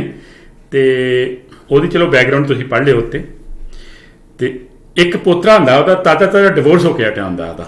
ਅੱਛਾ ਜੀ। ਉਹ ਆਪਣੇ ਦਾਦੇ ਨੂੰ ਪੁੱਛਦਾ ਹੈ ਕਿ ਦਾਦਾ ਜੀ ਤੁਸੀਂ 55 ਸਾਲ ਇਕੱਠੇ ਕਿੱਦਾਂ ਕੱਢ ਲਏ? ਠੀਕ ਹੈ ਜੀ।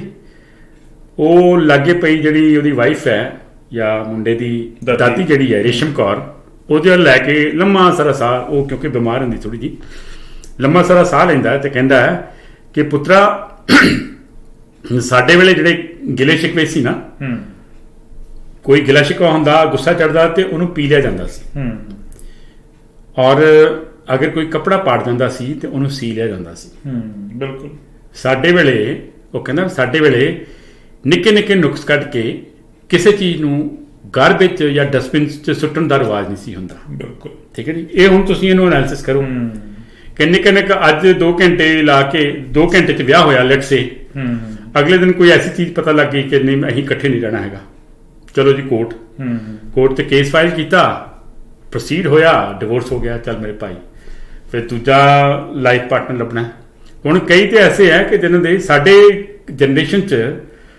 ਜਨਰੇਸ਼ਨ 'ਚ ਡਿਵੋਰਸ ਹੋਣਾ ਇੱਕ ਬੜੀ ਵੱਡੀ ਗੱਲ ਮੰਨੀ ਜਾਂਦੀ ਸੀ। ਬਿਲਕੁਲ, ਭਾਵੇਂ ਮੁੰਡਾ ਤੇ ਭਾਵੇਂ ਕੁੜੀ ਹੈ, ਦੋਨਾਂ ਵਾਸਤੇ ਦਵਾਜੂ ਕਿਹਾ ਜਾਂਦਾ ਸੀ। ਠੀਕ ਹੈ ਜੀ। ਬਿਲਕੁਲ। ਔਰ ਉਹਦਾ ਦੁਬਾਰਾ ਵਿਆਹ ਕਰਨਾ ਬੜਾ ਔਖਾ ਹੁੰਦਾ ਸੀ। ਠੀਕ ਹੈ, ਲੋਕੀ ਸੋਚ ਸਮਝ ਕੇ ਪੂਰੇ ਪਰਿਵਾਰ ਨੂੰ ਵਕਤ ਪਿਆ ਪੜਤਾਲ ਕਰਕੇ ਕਿ ਪਹਿਲੀ ਕੁੜੀ ਕਿਉਂ ਛੱਡੀ, ਪਹਿਲਾ ਮੁੰਡਾ ਕਿਉਂ ਛੱਡਿਆ, ਕਾਰਨ ਕੀ ਹੈ। ਲੇਕਿਨ ਅੱਜ ਕੱਲ ਤੇ ਦੱਸਣ ਦੀ ਵੀ ਜ਼ਰੂਰਤ ਨਹੀਂ ਸਮਝੀ ਜਾਂਦੀ ਵੀ ਡਿਵੋਰਸ ਹੀ ਹੈ ਜਾਂ ਸੋ ਇਹ ਚੀਜ਼ਾਂ ਨੇ ਕਿ ਇਹ ਚੀਜ਼ਾਂ ਤੁਸੀਂ ਹੁਣ ਕਿਹਾ ਕਿ ਸੋਲੂਸ਼ਨ ਸਿਰਫ ਪੁਰਾਣੀ ਚੀਜ਼ਾਂ ਨੂੰ ਯਾਦ ਕਰਕੇ ਉਹਦੇ ਬਾਰੇ ਲਕੀਰ ਪਛਤਾਵਾ ਕਰਦੇ, ਨਵੀਂ ਚੀਜ਼ਾਂ ਨੂੰ ਭੰਡ ਕੇ। ਸਭ ਤੋਂ ਜਿਹੜਾ ਸਿਆਣੀ ਜਿਹੜੀ ਅਪਰੋਚ ਇਹ ਹੈ ਕਿ ਪੁਰਾਣੀਆਂ ਚੀਜ਼ਾਂ ਦੀ ਜਿਹੜਾ ਐਸੈਂਸ ਹੈ, ਜਿਹੜਾ ਉਹਦਾ ਅਰਕ ਹੈ, ਜਿਹੜਾ ਉਹਦਾ ਇੱਕ ਨਿਚੋੜ ਹੈ, ਉਹ ਕੱਢ ਕੇ ਨਵੀਆਂ ਚੀਜ਼ਾਂ ਜਿਹੜੀਆਂ ਨੇ ਹੁਣ ਵਾਲੀਆਂ ਚੀਜ਼ਾਂ ਨੇ ਉਹਨਾਂ ਦਾ ਵੀ ਵਧੀਆ ਚੀਜ਼ਾਂ ਲੱਗੇ ਕੰਬੀਨੇਸ਼ਨ ਜਿਹਾ ਬਣਾ ਕੇ ਉਹ ਪ੍ਰੈਜ਼ੈਂਟ ਕੀਤਾ ਜਾਏ। ਨਹੀਂ ਪਰ ਇਹ ਕਰੇ ਕੌਣ ਜੀ? ਦੇਖੋ ਜੀ, ਕਰੇ ਉਹੀ ਜਿਹੜਾ ਇਹ ਨਹੀਂ ਸਮਝਦਾ ਕਿ ਭਗਤ ਸਿੰਘ ਜਨਮ ਤੇ ਲਏ ਪਰ ਮੇਰੇ ਘਰ ਚ ਨਾ ਲਏ। ਮੈਨੂੰ ਇੱਕ ਲੱਗਦਾ ਜਵੰਦਾ ਜੀ ਵੀ ਅਸਲ ਵਿੱਚ ਜਿਹੜੀ ਅਸੀਂ ਜਿਸ ਏਜ ਵਿੱਚ ਹੈਗੇ ਆ, ਅਸੀਂ ਖੁਦ ਵੀ ਉਹਨਾਂ ਗੱਲਾਂ ਨੂੰ ਸਿਰਫ ਗੱਲਾਂ ਹੀ ਕਰਨ ਜੋਗੇ ਸਵਾਦ ਲੈ ਕੇ ਪੁਰਾਣੀਆਂ ਗੱਲਾਂ ਚੇਤੇ ਕਰਕੇ ਥੋੜਾ ਜਿਹਾ ਮਨ ਨੂੰ ਤਸੱਲੀ ਦੇਣ ਦੀ ਕੋਸ਼ਿਸ਼ ਕਰਦੇ ਪਏ ਹੈਗੇ ਆ। ਅਸੀਂ ਵੀ ਕੁਝ ਨਹੀਂ ਕਰਦੇ ਸਹੀ ਮਾਨੇ ਚ, ਸਾਡਾ ਵੀ ਤੁਹਾਡੀ ਗੱਲ ਠੀਕ ਹੈ ਜੀ। ਇੱਕ ਦੌੜ ਲੱਗੀ ਪਈ, ਇੱਕ ਪ੍ਰੋਸੈਸ ਲੱਗਾ ਪਿਆ, ਇੱਕ ਜਦੋਜਹਿਦ ਹੈ, ਇੱਕ ਸੁਰੰਗ ਹੈ ਜਿਹਦੇ ਅੱਗੇ ਸਾਨੂੰ ਹਨੇਰਾ ਹੀ ਨਾ ਦਿਸਦਾ ਹੈ, ਉਹਦੇ ਵਿੱਚ ਸਾਰੇ ਦੌੜ ਲਈ ਜਾਂਦੇ ਪਏ ਨੇ।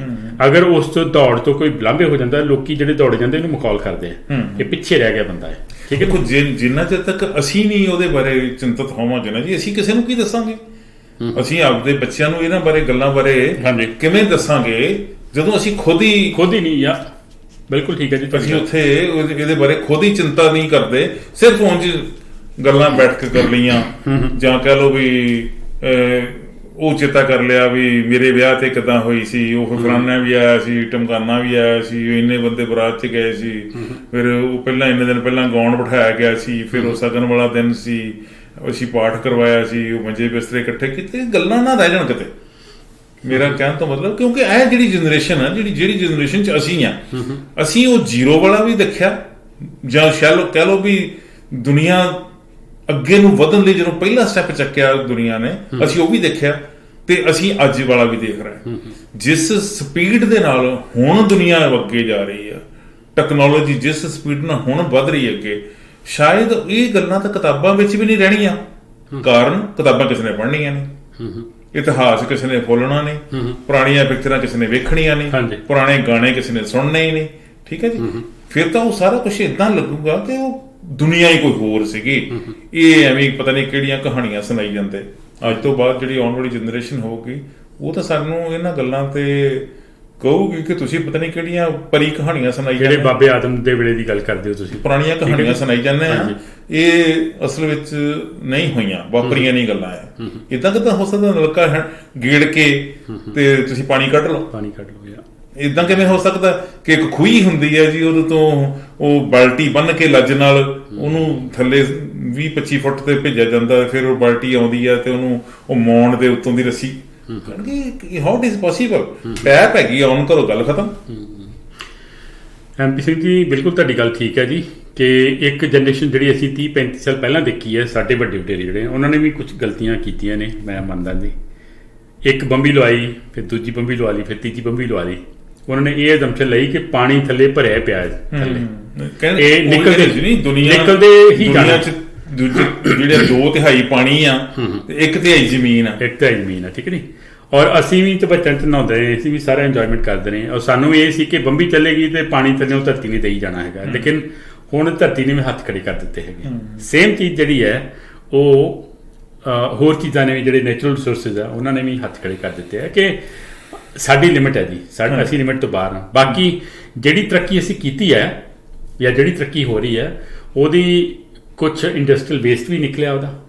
ਜੇ ਵਧੀਆ ਕਾਰਾਂ ਬਣੀਆਂ ਤੇ ਪੇਂਟ ਵੀ ਰਲਿਆ ਫਿਰ ਜ਼ਮੀਨ ਦੇ ਵਿੱਚ, ਜਾਂ ਉਹਨਾਂ ਦਾ ਤੁਸੀਂ ਮੰਨੋਗੇ ਨਹੀਂ ਕਿ ਇਨਸਾਨ ਦੀ ਜਿਹੜੀ ਪਦਾਰਥਵਾਦੀ ਸੋਚ ਹੈ ਇੰਨੀ ਗਿਰ ਚੁੱਕੀ ਹੈ ਕਿ ਲੁਧਿਆਣੇ ਸ਼ਹਿਰ ਦੇ ਆਸੇ-ਪਾਸੇ ਜਿੰਨੀ ਇੰਡਸਟਰੀ ਹੈ, ਮੋਸਟ ਆਫ ਦਾ ਜਿਹੜਾ ਇੰਡਸਟਰੀਅਲਿਸਟ ਹੈਗੇ ਆ ਉਹ ਥੱਲੇ ਡਰੇਨ ਕਰਕੇ ਸਾਰਾ ਇੰਡਸਟਰੀਅਲ ਵੇਸਟ ਜਿਹੜਾ ਧਰਤੀ 'ਚ ਪਾਈ ਜਾਂਦੇ ਆ। ਬਿਲਕੁਲ ਪਾਈ ਜਾਂਦੇ ਆ ਨਾ, ਕੈਮੀਕਲ ਸਾਰੇ ਕੈਮੀਕਲ। ਜਾਂ ਬੁੱਢਾ ਨਾਲਾ ਹੈ, ਬੁੱਢਾ ਨਾਲਾ ਜਿਹੜਾ ਉਹ ਰਲਦਾ ਆ ਕੇ ਸਤਲੁਜ ਰਿਵਰ 'ਚ।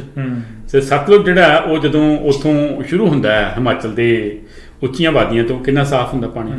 ਹੁਣ ਦੇਖੋ ਜਿਹੜੇ ਹਰੀਕੇ ਤੋਂ ਪਾਣੀ ਨਿਕਲਦਾ ਹੈ ਨਹਿਰਾਂ 'ਚ, ਉਹ ਕਿੰਨਾ ਗੰਦਾ ਹੈਗਾ। ਸੋ ਇਹ ਮੇਰੇ ਕਹਿਣ ਦਾ ਮਤਲਬ ਇਹ ਹੈ ਕਿ ਹਰ ਬੰਦਾ ਜਿਹੜਾ ਉਹ ਨੋਟ ਜਿਹੜੇ ਬਣਾ ਕੇ ਛਾਪ ਕੇ ਆਪਣੀ ਜੇਬ 'ਚ ਪਾਈ ਜਾਂਦਾ, ਉਹਨੂੰ ਇਸ ਚੀਜ਼ ਦਾ ਫਿਕਰ ਨਹੀਂ ਹੈਗਾ ਕਿ ਸਾਡੀ ਜਨਰੇਸ਼ਨ, ਅਗਲੀ ਜਨਰੇਸ਼ਨ ਜਿਹੜੀ ਹੈ ਉਹ ਅਪਰੋਚ ਇਹੋ ਹੀ ਹੈ ਕਿ ਆਪ ਮੋਏ ਜੱਗ ਪਰ ਲਓ, ਆਪ ਤੇ ਐਸ਼ ਕਰੋ, ਆਪ ਤੇ ਬੈਂਕ ਬੈਲੈਂਸ ਬਣਾਓ, ਆਪ ਤੇ ਵਧੀਆ ਗੱਡੀਆਂ ਜਿਹੜੀਆਂ ਨੇ ਉਹਨਾਂ ਤੇ ਘੁੰਮੋ ਫਿਰੋ। ਅਗਲੀ ਜਨਰੇਸ਼ਨ ਹੈ ਉਹਦਾ ਰੱਬ ਰੱਖਾ, ਆਪੇ ਉਹ ਕੋਈ ਨਾ ਕੋਈ ਲੱਭ ਲੇ। ਤੁਸੀਂ ਇਹਦੇ ਲਈ ਮੈਨੂੰ ਲੱਗਦਾ ਕਿ ਇੱਕ ਇੰਡੀਵਿਜੂਅਲ ਨੂੰ ਰਿਸਪੌਂਸੀਬਲ ਕਹਿ ਰਹੇ ਹੋ ਕਿ ਇੱਕ ਬੰਦਾ ਇੰਡੀਵਿਜੂਅਲ ਜਿਹੜਾ ਹੈਗਾ ਵਾ ਉਹ ਸਾਰੇ ਕੁਛ ਲਈ ਰਿਸਪੌਂਸੀਬਲ ਹੈ। ਨਹੀਂ, ਅਸੀਂ ਸਾਰੇ ਇਨਕਲੂਡਡ ਹੈਗੇ ਇਹਦੇ 'ਚ, ਸਾਰੇ ਬੰਦੇ ਇਨਕਲੂਡਿੰਗ ਮੈਂ, ਤੁਸੀਂ। ਅਸੀਂ ਆਪਣਾ ਰੋਲ ਪ੍ਰੋਪਰਲੀ ਪਲੇ ਨਹੀਂ ਕਰ ਸਕੇ, ਠੀਕ ਹੈ ਜੀ। ਨਾ ਹੀ ਸਾਨੂੰ ਇਸ ਚੀਜ਼ ਬਾਰੇ ਦੱਸਿਆ, ਨਾ ਸਾਨੂੰ ਸਮਝ ਆਈ, ਤੇ ਇਹ ਕਲੈਕਟਿਵ ਰਿਸਪੌਂਸਿਬਿਲਿਟੀ ਹੈ। ਤੁਸੀਂ ਉਹ ਜਿਹੜੀ ਬੰਬੀਆਂ ਦੀ ਗੱਲ ਕੀਤੀ ਸੀ, ਇੱਕ ਬੰਬੀ ਇੱਥੇ ਲੱਗ ਗਈ, ਇੱਕ ਉੱਥੇ ਲੱਗ ਗਈ, ਬੰਬੀ ਕਹਿ ਲਓ, ਮੋਟਰ ਕਹਿ ਲਓ, ਉਹ ਜਿਹੜੇ ਲੱਗੇ ਉਹ ਤਾਂ ਉਸ ਵੇਲੇ ਲੋੜ ਬਣ ਗਈ ਸੀ ਜਦੋਂ ਗ੍ਰੀਨ ਰੈਵੋਲੂਸ਼ਨ ਦੀ ਗੱਲ ਹੋਈ ਹੈ। ਤੇ ਇਹ ਵੀ ਹੋਇਆ ਕਿ ਕੋਈ ਜ਼ਮੀਨ ਦਾ ਕੋਨਾ ਛੱਡਣਾ ਨਹੀਂ ਖਾਲੀ ਜਿੱਥੇ ਬਿਜਾਈ ਨਾ ਹੋਵੇ, ਭਾਵੇਂ ਉਹ ਕਣਕ ਆ ਤੇ ਭਾਵੇਂ ਪੈਡੀ ਆ ਜਾਂ ਕੁਝ ਹੋਰ ਹੈ। ਠੀਕ ਹੈ ਜੀ। ਹੁਣ ਰਹਿ ਹੀ ਕਣਕ ਪੈਡੀ ਗਈ, ਹੋਰ ਤਾਂ ਹੋਇਆ ਹੀ ਕੁਛ ਨਹੀਂ, ਵੀਟ ਪੈਡੀ ਦੋਨੋਂ ਚੀਜ਼ਾਂ ਹੈਗੀਆਂ। ਚਲੋ ਹੁਣ ਤੋਂ ਕੁਛ 20-25 ਸਾਲ ਪਹਿਲਾਂ ਦੂਜੀਆਂ ਚੀਜ਼ਾਂ ਵੀ ਲੋਕੀ ਬੀਜਦੇ ਹੁੰਦੇ ਸੀਗੇ, ਸੌਂਫ ਬੀਜਣੀ, ਅਲਸੀ ਬੀਜਣੀ ਕਣਕ ਦੀਆਂ ਵੱਟਾਂ ਦੇ ਉੱਤੇ, ਇਹੋ ਜਿਹਾ ਹੁੰਦਾ ਸੀਗਾ। ਤੇ ਹੁਣ ਨਹੀਂ ਇਸ ਤਰੀਕੇ ਦਾ ਹੈਗਾ। ਹੁਣ ਤਾਂ ਇਹ ਆ ਕਿ ਘਰੋਂ ਹੀ ਜਿਹੜੇ ਆ ਉਹ ਮੋਟਰ ਦਾ ਜਿਹੜਾ ਹੈਗਾ ਸਟਾਰਟਰ ਘਰੋਂ ਹੀ ਪਿਆ, ਤੁਹਾਡਾ ਆਟੋ ਸਟਾਰਟ ਹੁੰਦੀ ਹੈ, ਰਿਮੋਟ ਨਾਲ ਹੀ ਹੁੰਦੇ ਹੈਗੇ। ਤੇ ਮਤਲਬ ਉਸ ਵੇਲੇ ਲੋੜ ਸੀ, ਠੀਕ ਹੈ ਜੀ। ਫਿਰ ਉਹ ਲੋੜ ਜਿਹੜੀ ਸੀਗੀ ਜੀ, ਉਹਦੇ ਲਈ ਮੈਨੂੰ ਜੋ ਲੱਗਦਾ ਕਿ ਸਰਕਾਰਾਂ ਰਿਸਪੌਂਸੀਬਲ ਹੈ, ਸੋਸਾਇਟੀ ਵੀ ਰਿਸਪੌਂਸੀਬਲ ਹੁੰਦੀ ਹੈ ਕਿਸੇ ਵੀ ਪ੍ਰੋਬਲਮ ਦੇ ਲਈ, ਪਰ ਸਰਕਾਰ ਤਾਂ ਜ਼ਿਆਦਾ ਰਿਸਪੌਂਸੀਬਲ ਹੈ। ਸਰਕਾਰ ਨੇ ਕਿਉਂ ਨਹੀਂ ਸੋਚਿਆ ਕਿ ਕੱਲ ਨੂੰ ਆਉਣ ਵਾਲੇ ਦਿਨਾਂ 'ਚ ਇਹ ਕੁਛ ਹੋ ਸਕਦਾ।